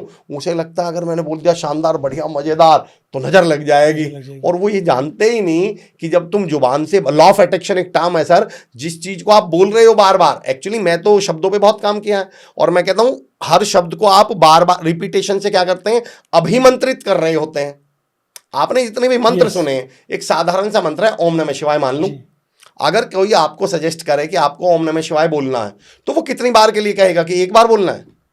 रिपीट करो। कितनी बार के लिए बोलते हैं अक्सर हम, कि या तो 108 बार का बोलेंगे, एक माला पूरी कर लेना 108 बार, 21 बार, 51 बार। क्यों साहब? वो एक लाइन में, एक बार में मंत्र क्यों नहीं है? वो एक्चुअली वो एक बार में केवल शब्द है, बार बार बोलने से वो क्या होता है, मंत्र बनता है। क्योंकि उसमें क्या, मैं कहता हूं इसको क्या करते हैं, अभिमंत्रित करना पड़ता है। तो जिस शब्द को आपने बार बार बोल दिया, वो किस में कन्वर्ट हो जाता है, मंत्र में। और दुनिया की कोई ताकत मंत्र को सिद्ध होने से नहीं रोक सकती सर। तो जब आप बोलते हैं ना, मैं दुखी हूं, मैं तंग हूं, मैं परेशान हूं, ये मंत्र है। आपके मुंह से निकला गया हर शब्द मंत्र है, और अगर आपने उसको ज्यादा बार रिपीट कर दिया तो दुनिया की कोई ताकत उसे सिद्ध होने से नहीं रोक सकती। फिर वास्तव में आप दुखी रहेंगे, परेशान रहेंगे, तंग रहेंगे। इन्होंने बड़ी चालाकी से हमें पॉजिटिव बोलने से रोका, बड़ी चालाकी के साथ। मैं खुद एक मोटिवेशनल स्पीकर हूँ सर। आप जितने तमाम यूट्यूब चैनल उठा लीजिए, जितने तमाम इन्फ्लुएंसर उठा लीजिए, डायलॉग बाजी सुना करो उनसे कि अरे मोटिवेशन से क्या होता है, मोटिवेशन तो फालतू की चीज़ है।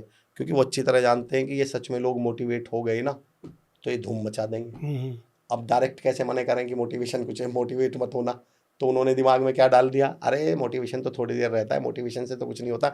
मोटिवेशन से क्या होता है? ऐसे लोगों का सबसे पहले तो मैं हाथ जोड़ के सबसे पहले धन्यवाद करता हूँ और बोलता हूँ शुक्र है प्रभु, आप भगवान राम के समय में नहीं हुए, भगवान कृष्ण के समय में नहीं हुए। बोले जी मतलब? मैंने कहा अगर तुम रामायण के समय में पैदा हो जाते और जब जामवंत जी हनुमान जी को मोटिवेट कर रहे थे कि तुम समुद्र लांघ सकते हो, तुम ये कर सकते हो, तो तुम तो जाके जामवंत का हाथ पकड़ लेते। अरे छोड़ो भाई साहब, फालतू बात क्यों कर रहे हो, मोटिवेशन से कुछ होता थोड़ी है। मैंने कहा शुक्र है तुम महाभारत के समय में नहीं हुए, नहीं तो जब स्वयं कृष्ण भगवान मतलब उनसे बड़ा कर्मयोगी इस धरती पे भगवान के तौर पे, अवतार के तौर पे आज तक नहीं हुआ। वो स्वयं अर्जुन को क्या कर रहे थे? मोटिवेट। तो मैंने कहा तुम तो भगवान को ही जाके कोनी मार देते। अरे भगवान छोड़ो, जिसको लड़ रहा होगा खुद लड़ लेगा, मोटिवेशन से कुछ नहीं होता। मैंने कहा ध्यान रखना, दो बातें कह रहा हूँ गुरुवीर सर। हनुमान जी, राम जी के अनन्य भक्त कौन? हनुमान जी। कृष्ण जी के सबसे क्लोज कौन? अर्जुन। एक को उड़ने के लिए मोटिवेशन की जरूरत पड़ी थी, एक को लड़ने के लिए। जो 24 घंटे भगवान के साथ रह रहे थे ना, तब बिना मोटिवेशन के तो उनका काम नहीं चला। और उससे बड़ी बात बताऊं, दोनों भगवान में से कोई से ने भी आके ये नहीं कहा मोटिवेशन से कुछ नहीं होता। ये तो हम डायलॉग बाजी करेंगे ना, क्योंकि ये जानते हैं कि मोटिवेशन से बहुत कुछ होता है। ये मोटिवेट होने ही नहीं देंगे। मेरी जो ट्रेनिंग स्टाइल है sir, that is called inspire attainment. मैं अपने 2 घंटे की ट्रेनिंग में लोगों, I make people laugh, I make people मतलब happy and I train them. पर आप कभी भी नोटिस करना, हंसने के खिलाफ भी साजिश की गई है।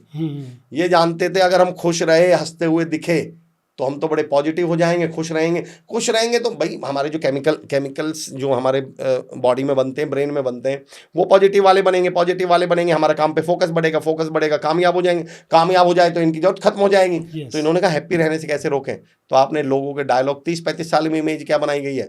जो धीर गंभीर चुप रहे वो बड़ा बुद्धिजीवी की परिभाषा क्या बताएं? फालतू बात नहीं करता भाई, कभी फालतू नहीं, चुप बैठ रहता, कम बोलता है, 2 शब्द बोलता है। और हमें ऐसा बना दिया गया कि हंसने वाला हमारी नजरों में कैसा बना रखा है, फालतू है, सारी हंसता दांत फाड़ता रहता है। इन्होंने बड़ी चालाकी से हंसने वालों को नेगेटिव बना दिया। सही बात। आप अपनी कंपनी में चले जाओ और आपके 2 एम्प्लॉई हो, एक के माथे पे पसीना टपक रहा हो, एक के माथा बिल्कुल टेंशन में हो, सिर पकड़ के यूं करके बैठा हो, और एक हंस रहा हो। आप लिख के बता दो सर, आप कौन से को क्या समझोगे? सुबह से काम में कौन सा लगा हुआ है और लापरवाही कौन सा कर रहा है? हंसने वाले को आप भी क्या बोलोगे? सारे दिन दांत फाड़ तक काम कर ले। हमने बड़ी चालाकी से हंसने वालों को फालतू, हंसने वालों को कामचोर, हंसने वालों को बेकारा बना दिया, और धीर गंभीर उदास तंग रहने वालों को आइडियलाइज कर दिया गया, ऐसा बना दिया गया बुद्धिजीव है। अब हर आदमी तंग होके घूम रहा है ताकि बुद्धिजीव कहलाए। आज भी हंसने से डर रहा है कि यार कोई फालतू ना समझ ले। बड़ी चालाकी से हमको टाइपिंग के द्वारा ये सब चीज़ों से रोका गया है। तो मैं तो ये कहूँगा सर, जीवन को अगर हम इस तरह से देखना शुरू कर दें। एक सवाल मन में आया गुरुजी सर कि ऐसी बातें कहाँ से लाते हो आप? फैक्ट्री लगी हुई क्या आपके अंदर? सर ये SMS बच गया, ये आपने उससे भी याद कर दिया। मैं आप जैसे लोगों की संगत में रहता हूँ सर। यूं ही नहीं चल के ये तरके सुखन आया है, पांव दाबे हैं बड़ों के तब जाके ये फन आया है।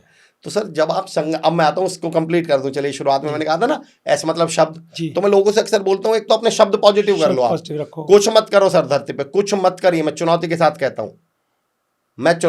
कहता हूँ, आप केवल पॉजिटिव बोलने लगिए, आपके थॉट पॉजिटिव हो जाएंगे। बिल्कुल ठीक, वो टर्म बदल जाएगी। मैं क्योंकि सेम एग्जांपल कई जगह दे चुका हूँ, लेकिन हमारी तो ऑडियंस नहीं होगी, मैं उनके लिए सुनने के लिए देता हूँ। सुनिएगा, मैं लोग कहते हैं सर हम नेगेटिव सोचने से कैसे बचें? मैं एफर्ट भी मत करना, कर ही नहीं पाओगे, ये प्रैक्टिकली पॉसिबल नहीं है। पर क्या कर सकते हो वो बताता हूँ। सारे टूल प्रैक्टिकल बताऊंगा सर, बहुत प्रैक्टिकल टूल। गुरवीर सर, मैं आपके घर आया, मैंने बेल बजाई, आपने मुझे खिड़की में से देख लिया, पर आपने दरवाजा नहीं खोला। मैं अगले दिन फिर आपके घर आया, फिर बेल बजाई, फिर दरवाजा नहीं खोला। फिर मैं अगले दिन आया, बेल बजाई, आपने मुझे देखा, दरवाजा नहीं खोला। चौथे दिन मैं आपके घर आऊँगा, क्या मुझे क्या महसूस होगा? इंसल्ट, बेइज्जती। क्या ये आदमी तो मेरे लिए दरवाजा भी नहीं खोल रहे। मेरी जगह नेगेटिव विचार रख लीजिए, और वो दरवाजा है ये मुंह का दरवाजा।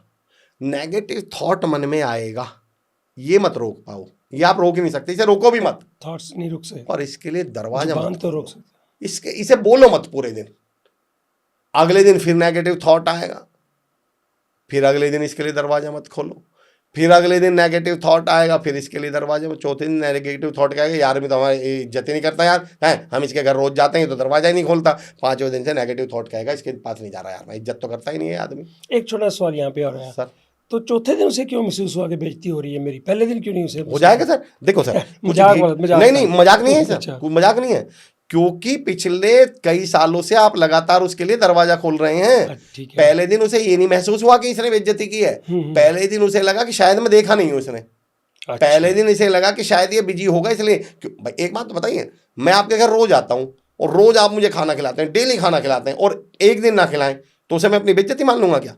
आज तो मैं ये समझूंगा शायद आपको कोई काम होगा, आप पॉडकास्ट में होंगे, कहीं बिजी होंगे, अगले दिन भी ना खिलाएं तो मुझे लगेगा यार लेकिन फिर भी मुझे क्या लगेगा, कल और देखता हूं। पर 3-4 दिन जब लगातार ऐसा होगा तो चौथे दिन में मानूंगा नहीं ये आदमी बदल गया भाई, अब इसके यहाँ आने का कोई फायदा है नहीं। तो चौथे पांचवें दिन महसूस होगा ना उस थॉट को भी। भाई देखिए सर, उसकी इज्जत का सवाल ये भी तो है कि कैसे नहीं खोलेगा दरवाजा, ये भी तो उसकी जितनों जिसको आप इतने सालों से इज्जत दे रहे हो, इतना वफादार तो हो गया होगा आपका कि 4-5 दिन तो आएगा, फिर 5वें-6ठे दिन उसको समझ में आएगा। तो मैं कहता हूँ आप दरवाजा, इस पर मैंने एक थ्योरी दी है वैसे, उस थ्योरी का नाम दिया DIN, एक थ्योरी डी, हाँ जी, और एक है PIT, पिट माने गड्ढा। तो मैं कहता हूँ जब कोई अच्छा ख्याल मन में आए, अच्छी बात मन में आए, do DIN, do it now. Right. अभी गुरवीर सर की मुझे तारीफ करनी है, अभी करूँ, अभी कर दो। कहाँ निकल गए क्या? अरे नंबर देना सर का, सर आप बहुत शानदार पॉडकास्ट लेते हो, अभी करूंगा। ये बात बिल्कुल सही है आपकी। और बुराई करने की मैंने एक थ्योरी निकाली है sir, PIT, put it on tomorrow. Okay. यार बुराई करनी है, बेइज्जती करनी है, गाली देनी है, कल दूंगा यार, कल अगला दिन जब निकले कल तब तक, दूंगा यार, हाँ। कल अगला दिन जब निकले कल दूंगा यार। 70 साल तक कल ही कल करनी है, निकल जाएगी बुराई। हमारे साथ उल्टा है, बुराई करने के लिए हम पाताल में से ढूंढ लेंगे आदमी को।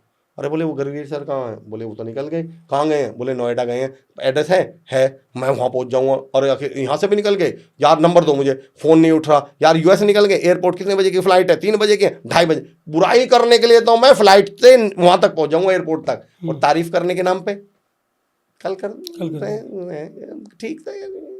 हम लोग प्रैक्टिकली एक्चुअली ना तो हमें तारीफ करने की आदत है और ना तारीफ सुनने की भी आदत नहीं है सर। हमारे यहाँ समस्या एक और बता दूं मैं आपको, मैंने तो ये बहुत झेला है एक्चुअली। मुझे तारीफ करने का इतना शौक है, इतना शौक है, इतना शौक है।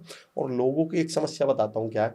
मेरा एक दोस्त है, मैंने अरे यार बाबा, तो हमें लगता है ये मजे ले रहा है। आप किसी की भी तारीफ कर दो, आदमी को इतना डाउटफुल हो चुका है आदमी इतना डाउटफुल जिंदगी जी रहा आदमी, हमें अच्छाई पर इतना डाउट है, इतना डाउट है। एक साहब ने मुझे चर्चा में एक बात बोल दी, मैं जिंदगी को अलग तरीके से जीता हूँ गुरवीर सर। अरे बोले अमर भाई, ये जो कंबल बांटते हैं ना, ये खाना वाना जो बांटते हैं, ये ढोंग करते हैं। मैंने कहा अरे जो ढोंग वाले कंबल होते हैं इनसे ठंड नहीं रुकती क्या? मैंने कहा जो ढोंग वाला खाना होता है इससे पेट नहीं भरता क्या बात। और मैंने कहा चल तू मेरे कहने से एक काम कर, अगले 70 साल बस ये ढोंग कर दे, छोड़ दो, अगले 70 साल बस ये ढोंग कर दे। हमें लोगों की अच्छाई पर इतना डाउट है कि एक बिना दहेज की कोई शादी कर दे तो पहला डायलॉग पता हम ले लिया होगा, चुप ले लिया होगा। यानी हमें अच्छाई पर हर 24 घंटे डाउट है।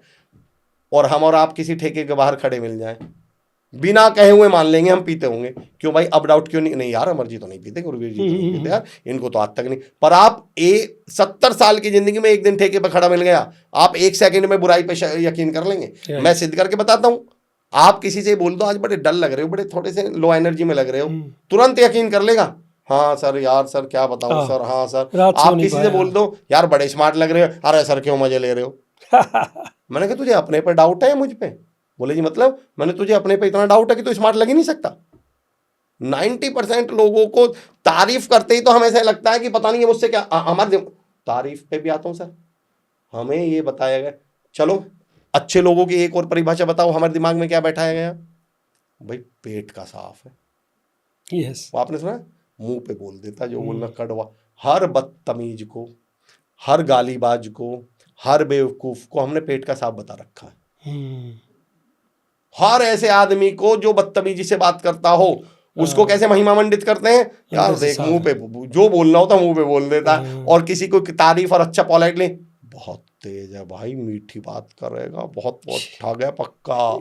हमने लोगों के दिमाग में बैठा दिया विनम्रता। तो हम इन यूथ को, आज की पीढ़ी को विनम्र होने दे रहे हैं कि हम लोग, हमने इस यूथ के, आप बताइए, आप किसी यूथ को उठा के देख लो, उसके दिमाग में हमने ये बैठा रखा है, जो दोस्त कौन जो गाली दे के बात करें आपसदारी में, उनके दिमाग में लगता है जो आपस में उल्टी सीधी गंदी बात नहीं कर रहे वो दोस्ती नहीं हो सकते अब। क्यों? हमने पेश ही ऐसे किया हुआ है, विनम्रता से बोलने वाला, पोलाइटली बोलने वाला, मीठा बोलने वाला, वो ठग है, वो तुमसे कोई चापलूसी कर रहा है, वो कोई काम निकलवाने की सोच रहा है, और जो मुंह पे बोल दे उल्टा सीधा बदतमीजी से कुछ भी बोल दे, पेट का सांप है मुंह पे, मैंने कैसे बदतमीजी बोलते हैं भाई साहब, इसे पेट का साफ नहीं बोलते। तो हमने हर बदतमीजों को, हर बेवकूफ़ों का पेट का साफ अच्छा ईमानदार बता दिया, हर विनम्र आदमी को। आजकल तारीफ करना मैं तो बहुत करता हूँ ना, और मुझे मालूम है कि कई बार ऐसा लगता है अरे यार अमर भाई, तो मेरे एक दोस्त ने बोल दिया यार अमर भाई आप तो खामा की तारीफ करते हो। मैंने कहा यार बस मेरा एक सवाल है। बोले क्या? मैंने कहा आप नरेंद्र मोदी हो क्या? बोले जी मतलब? मैंने कहा तुम मुकेश अंबानी हो? बोले मतलब? मैं तुम नरेंद्र मोदी हो जिसकी मैं झूठी तारीफ करूंगा तो मुझे राज्यसभा भेज दोगे तुम? मैं तो मुकेश अंबानी हूँ कि 2-4 प्रोजेक्ट में, तुम हो कौन जिसकी मैं झूठी तारीफ करूं तो मुझे कुछ दे दोगे? अगर कोई आपकी तारीफ कर रहा है भाई एक्सेप्ट करिए यार, क्यों लोगों के लिए अच्छा इतनी मुश्किल बना के रख दी आपने? Let me add my own 2 cents on this sir कि तारीफ में ना हम बहुत कंजूस हैं, हिंदुस्तानी लोग तारीफ में बहुत कंजूस हैं, स्माइल करने में कंजूस हैं। हाँ नहीं करेंगे राइट। तो आपने कहा डू इट नाउ, हाँ जी, ऐसे कहा हाँ जी। मैं अभी करता हूँ आपकी तारीफ कि आपने कमाल कर दिया। इसे कहते हैं इम्प्लीमेंटेशन। गुरुपाल जी मैं भी अभी करता हूँ आपकी तारीफ नहीं, कि आप पहले मुझे कमाल की तारीफ करते मेरी हैं। पूरी मेरी पूरी नहीं है अभी सर सर सर कि यार आप ऐसी बातें करते हो कि बांध लेते हो बंदे को, सर सर थैंक यू। और आम आदमी की बातें जी जी सर, है ना, जो ध्यान से सुन ले, जी इसमें से मैं कहता हूँ 25% भी अपने पल्ले बांध ले जी जी सर। तो जिंदगी बदल सकती है। अब हाँ सर, देखिए उसके बाद वही एप्लीकेशन वाला मामला है कि कर ले तो जीवन, देखो सर जीवन हमने मुश्किल बहुत बना रखा है। गुरुवीर पाजी एक उदाहरण के बिना हम आज का पॉडकास्ट खत्म नहीं करेंगे। जो आपने उसे पॉडकास्ट से पहले एक बहुत कमाल की बात आपने कही थी, आपने ये कहा था कि हमने बेसिक चीज़ों को भूल गए हम जी। मैं ये कहता हूँ इस पॉइंट पर सर कि लोग कहते हैं ना हमने बहुत प्रोग्रेस कर ली, हम बहुत एडवांस हो गए, हमने बहुत तरक्की कर ली। मैं कहता हूँ नहीं, मनुष्य के तौर पर पिछले 40-50 सालों में हमारा अधोपतन हुआ है। हम लोग प्रोग्रेस नहीं करे, हम एडवांस नहीं हुए, हम नीचे गए हैं, गड्ढे में गए हैं। उदाहरण दे के बताता हूँ, 2 उदाहरण से बताता हूँ सर। हमसे जो पहली पीढ़ी थी, जो हमारे पापा या हमारे दादाजी थे, आप कभी नोटिस करना सर, मैं इंसान की ज़िंदगी में 3 पॉइंट्स को बहुत महत्वपूर्ण मानता हूँ, 3 चीज़ों को। पहला हैप्पीनेस, सबसे पहला। एक्चुअली मनुष्य का जन्म खुश रहने के लिए हुआ था सर। सक्सेस तो हमने बाद में जोड़ी है, कामयाबी वगैरह तो बाद में जोड़ी है, इसका कोई लेना देना हमसे था नहीं। पहली हैप्पीनेस, दूसरी हेल्थ, सबसे महत्वपूर्ण क्या सर? हेल्थ। और तीसरा वेल्थ। अब आज से 50-60 साल पहले हमारे पापा जी, हमारे दादाजी के टाइम में उनकी इंटेलिजेंस देखे सर, उन्होंने एक ही काम को ऐसे बनाया हुआ था कि तीनों चीजें एक ही काम में मिलती थी। या तो हमारे दादाजी पापा जी खेती बाड़ी करते थे सर, या मेहनत कश काम किया करते थे। अब मान लो हमारी खेती बाड़ी है, तो जब हम उस खेत में हल चलाएंगे, उसे जोतेंगे, फावड़ा चलाएंगे, उसमें बीज बोएंगे, तो उस दौरान हम फिजिकली कैसे हो रहे हैं सर? स्ट्रांग हो रहे हैं, हेल्दी हो रहे हैं। हमें और कुछ करने की तो जरूरत नहीं थी। पहले जो महिलाएं घर में थी, झाड़ू पोछा कर रही हैं, चक्कियां चला रही हैं, घर के नल चला रही हैं, घर के सारे खेत में से नार काट के ला रही हैं, वो क्या कर रही थी? उनको हेल्दी बना रही थी। अभी आपने एक रील भी देखी होगी, जो महिलाएं घर में मेड रखी हुई हैं, सेम महिलाएं जिम में जाकर वो पोछे वाली एक्टिविटी कर रही हैं। काम हुआ है वही 5,000 रुपए दे के कर रही हैं, घर में 5,000 दे के करवा रही हैं और बाहर जाके 5,000 रुपए में कर रही हैं, यानी 10,000 का लॉस है। खैर उस बात को छोड़ते हैं।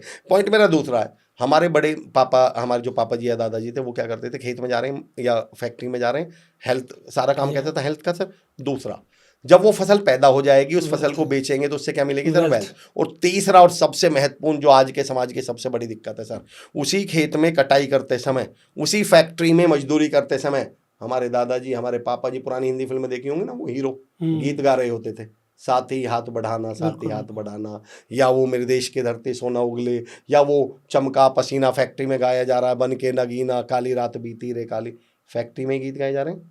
आप पिछले 25 साल में कोई एक मूवी उठा के दिखा दीजिए, एक मूवी उठा के दिखा दीजिए जिसमें ऑफिस वर्क में या ऑफिस में कोई गाना गाते हुए दिखाया गया हो। पिछले 25-30 सालों में हमने दिमाग में बैठा दिया कि पैसे के लिए कहाँ जाना है? ऑफिस। वेल्थ के लिए कहाँ जाओ? ऑफिस। हेल्थ के लिए कहाँ जाओ? जिम। और हैप्पीनेस के लिए जाओ पब, डिस्को। यानी अब ऑफिस में नहीं है खुशी, इसलिए हमारे ऑफिस का हर वर्किंग प्रोफेशनल स्ट्रेस में है, क्योंकि उसके दिमाग में हमने ही बैठाया हुआ है ऑफिस में तो काम होता है, हैप्पीनेस थोड़ी होती है, Yes. खुशी थोड़ी होती है। उन्हें मालूम था कि हाँ ये काम, अच्छा अजीबोगरीब। और फिर एक व्हाट्सएप पे मैसेज आता है, जिंदगी क्या है, और नीचे लिखा होता ऑफिस से बचा हुआ समय। अब आप मुझे बताइए, मेरी 70% जिंदगी जो ऑफिस में गुजरने वाली है, उसे तो मैं जिंदगी ही नहीं मान रहा। यस। अब जब मैं अपनी कर्म भूमि को, जहां मैं काम कर रहा हूं, उससे ही मुझे प्यार नहीं रहा, उससे ही मुझे लगाव नहीं रहा, तो मैं बाकी जिंदगी में खुश रह जाऊंगा? सवाल ही नहीं उठता सर, सवाल ही नहीं उठता। जिस ऑफिस की वजह से हमारे बच्चे डीपीएस में बेहतरीन बड़े स्कूलों में पढ़ रहे हैं, जिस ऑफिस की वजह से मैं 3 BHK शानदार मकान में रह पा रहा हूँ, जिस ऑफिस की वजह से आदमी 20-25 लाख की कार मेंटेन कर रहा है, जिस ऑफिस की वजह से अभी अपने माँ बाप को 4 धाम की यात्रा करवा के लाया था, उस ऑफिस को ज़िंदगी का हिस्सा नहीं मान रहा था। यस, बोझ मानते, उस ऑफिस को बोझ मान रहा है, और फिर सोच रहा है मेरी ज़िंदगी खुशहाली में गुजर खुशी जाए। कहाँ से मिलेगी? ज़िंदगी में तो नहीं निकलेगी सर, कभी नहीं होने वाली। तो अमर जी, मैंने पिछले कुछ देर से रियलाइज किया है कि अगर आपका भगवान पे भरोसा है जी, जी। पूरी तरह से, बिना किसी शक के, अनकंडीशनल लव, भरोसा, तो उससे बड़ी आसानियां हो जाती हैं जिंदगी में। बिल्कुल सर। तो प्लीज जरा इस बारे में कुछ बताइए।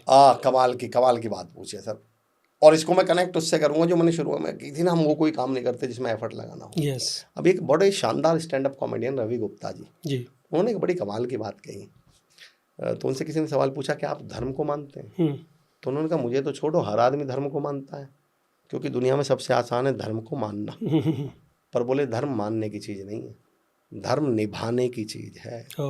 धर्म मानना तो बहुत आसान है, धर्म निभाना, अपने से कमज़ोर को के साथ गलत नहीं करना है, किसी का दिल नहीं दुखाना है, किसी गरीब का हक नहीं मारना है, बदतमीजी नहीं करनी, माँ बाप की सेवा करनी है, इनमें तो बहुत कष्ट होते हैं ना। तो आपने सवाल पूछा कि क्या आप भगवान में विश्वास करते हैं, भगवान में भरोसा करते हैं?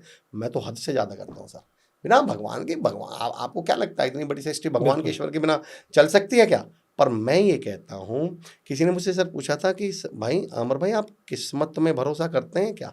मैंने कहा बिल्कुल, मैं किस्मत में भरोसा करता हूँ, पर मैं किस्मत के भरोसे नहीं रहता। हमारी समस्या ये है सर कि हम भगवान के भरोसे तो रहते हैं जी, पर भगवान पर भरोसा नहीं करते। सही। भरोसा भी हम सुविधा, सर हमने सारे नियम धरती पे, हमने सारे नियम सुविधानुसार बनाए हुए हैं। बिल्कुल, जो हमारी सुविधा में फिट हो जाए उसे हम कर लेते हैं। ठीक है। मैं उदाहरण देके बताता हूँ। एक इंसान को ऐसा लगता था कि कन कन में भगवान है, कन कन में भगवान, और भगवान को बहुत मानता था वो। उसका मानता था भगवान मेरा कुछ बुरा कर ही नहीं सकते। एक गली से जा रहा था, सामने एक हाथी आ रहा था, पागल हाथी था। एरा जो महावत था वो बोला भैया हट जाओ, वो हट जाओ, ये हाथी पागल है, मार देगा। बोला नहीं, कन कन में भगवान है, इस हाथी में भगवान है, मुझे मार ही नहीं सकते, मैं तो भगवान का बहुत बड़ा भक्त हूँ। बोले हट जाओ, ये पागल है, मार देगा। बोले नहीं, भगवान है, मार ही नहीं सकते। बोले मार देगा नहीं। इतने में तो हाथी ने सूंड में पकड़ के लपेट के दीवार में देके मारा, मर गया वो तो। अब वो मरते ही वो ऊपर पहुंचा, जाते ही भगवान, वो तो गुस्से में था, वो तो सीधा भगवान के पास, और भगवान ये क्या किया आपने मेरे साथ? भगवान ने क्या हुआ? बोले ये क्या तरीका है भगवान, मुझे लगता था कन कन में भगवान है, मुझे लगा उस हाथी में भगवान है, मुझे मारेंगे ही नहीं, और आपने तो मुझे मार दिया। भगवान बोले वे महावत में भी तो मैं ही था, जो तुझे 4 बार बोल रहा था हट जा हट जा हट जा। तुझे महावत में भगवान नहीं दिखे, तुझे हाथी में ही भगवान दिखे। हमने सारे नियम सुविधानुसार बना रखे हैं। जहां अपनी सुविधा फिट हो रही हो वहां सुविधा को क्या कर लीजिए, फिट कर लीजिए। हम अजीबोगरीब, मेरा फेवरेट उदाहरण देता हूँ, मुश्किल उदाहरण पर उदाहरण देता हूँ, भगवान पे भरोसा। एक गांव में शराब का ठेका खुल गया सर। अब गांव वालों ने प्रयास किया कैसे भी करके ठेका बंद हो जाए। पुलिस में गए, अब क्या करें, ठेका बंद नहीं हुआ। सब जगह गए, कोर्ट वोट गए, कहीं कुछ बंद नहीं हुआ। तो वो सारे के सारे तप करने बैठ गए उस ठेके के सामने, और प्रार्थना करने बैठ गए। भगवान से प्रार्थना करें कि भगवान ये ठेका नष्ट हो जाए, खत्म हो जाए, कुछ भी करो, ये भगवान ये ठेका यहाँ से खत्म हो जाए। रात को बिजली कड़की और ठेके पर ही गिरी, और ठेका बर्बाद। उस ठेके वाले ने कोर्ट में केस कर दिया पब्लिक के खिलाफ।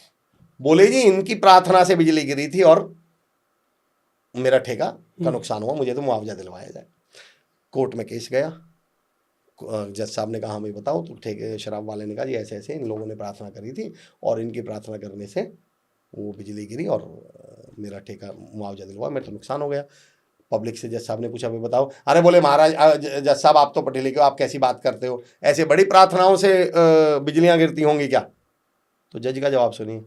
बोले मैं पहली बार ऐसा देख रहा हूं, जिन्होंने प्रार्थना करी उन्हें तो प्रार्थना पे भरोसा नहीं है और इस ठेके वाले को प्रार्थना पे भरोसा है कि प्रार्थना से बिजली गिरी है। जज साहब ने कहा फिर तुम प्रार्थना करने ही क्यों बैठे थे जब तुम्हें लगता है प्रार्थनाओं से बिजली नहीं गिरती? तो हमारी समस्या ये है, हम भगवान के भरोसे रहते हैं, क्योंकि भगवान के भरोसे रहने में पढ़ाई तो रहना है, भगवान के भरोसे रहने में करना क्या है, पर भगवान पर भरोसा करने के बाद काम करना पड़ जाएगा।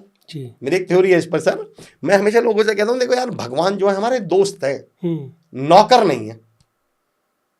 मैं रिपीट कर रहा हूं इसको गुरुवीर सर, भगवान हमारे दोस्त हैं, नौकर। अंतर बताइए दोनों में। आपके यहां मेरे यहां कोई नौकर है और गर्मी पड़ रही है और गैस सिलेंडर खत्म हो जाए, तो सिलेंडर भरवाने कौन जाएगा? बंदा करता नौकर जाएगा। हम तो क्या करेंगे, एसी में बैठ के टीवी देखेंगे, बढ़िया कोल्ड कॉफी पियेंगे, बढ़िया मतलब लस्सी पियेंगे।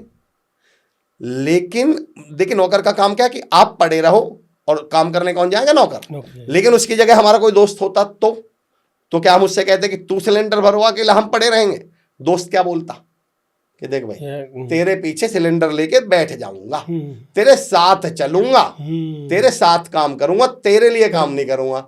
एक्चुअली भगवान हमारे साथ काम करते हैं। भगवान कहते हैं देख तेरा सिलेंडर खाली हुआ, पीछे लेके बैठ जाऊंगा, देख तेरा इंटरव्यू है, तेरे साथ रातों सारी रात बैठ के तेरे साथ मेहनत कर लूंगा, देख तेरा कोई काम है हल खेत में चलाना है, तेरे साथ रहूंगा।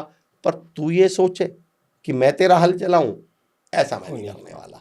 हमारी समस्या ये है, हम भगवान को दोस्त मानने के लिए तैयार नहीं है। भगवान कहने के लिए तो भगवान हमारे मालिक हैं, लेकिन मैं कह रहा हूं भगवान हमारे दोस्त हैं, वो हमारे साथ काम करेंगे, हमारे लिए काम नहीं करेंगे। जिस दिन ये समझ जाएंगे उस दिन भगवान में हमारा भरोसा भी बढ़ जाएगा, विश्वास भी बढ़ जाएगा और उसके रिजल्ट भी मिलने लगेंगे हमको। सही।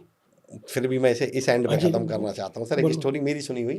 भगवान के ऊपर, मुझे भगवान पर विश्वास से ऊपर मुझे ऐसा लगता है कि that is very close to my heart. ठीक है। एक इंसान को ऐसा लगता था, और जब जब मुश्किल वक्त आए तो इसको याद रखें, मैं तो इसको बहुत याद रखता हूँ, जब जब चले जाता है मुश्किल वक्त आता है। एक आदमी को ऐसा लगता था कि भगवान हमेशा मेरे साथ है। वो जब भी चले ना सर सड़क पे, मतलब नदी के किनारे, समुद्र के किनारे, तो उसके 4 पैरों के निशान दिखाई पड़े उसे, 2 खुद के और बाकी जो 2 थे उसे क्या लगता था कौन है 24 घंटे हर वक्त मेरे साथ? भगवान। ये भगवान के पैरों के निशान है। उसे 4 निशान हमेशा दिखाई पड़ते थे।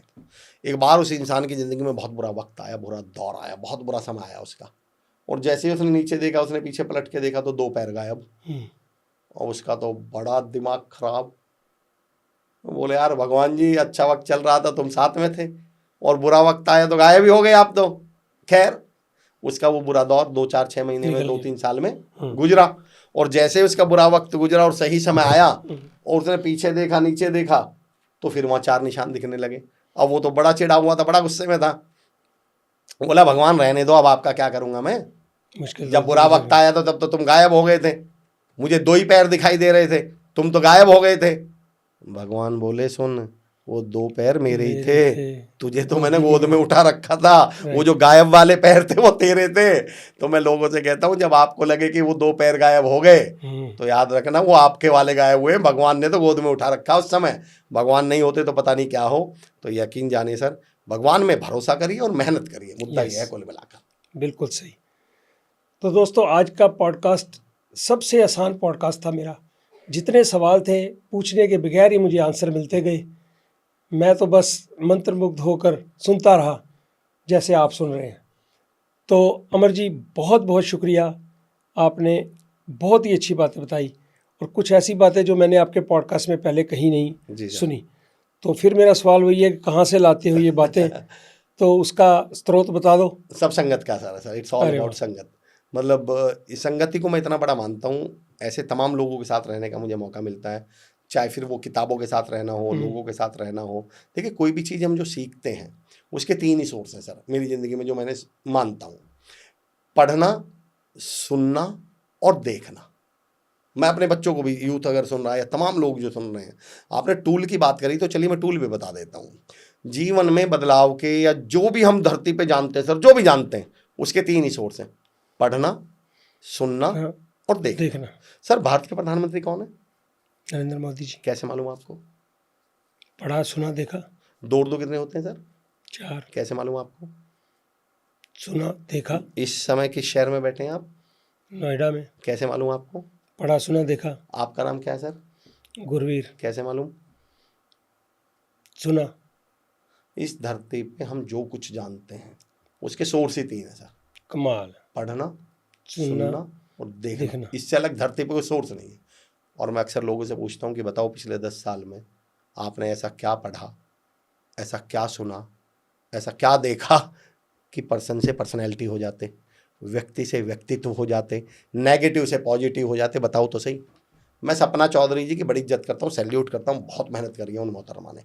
लेकिन केवल एक उदाहरण के तौर पर हमेशा मैं लोगों से बोलता हूँ कि भाई सुनो सपना चौधरी को और बनना चाह रहे हो अमर चौधरी, तो अभी तक तो ऐसा आविष्कार तो हुआ है नहीं, अभी वाह। ऐसा आविष्कार तो हुआ नहीं। वाह। अब संगति के जो आप कह रहे थे कहाँ से लाते हैं, देखिए सुनना, पढ़ना और देखना ये तीनों भी आपकी संगति तो तय करेंगे।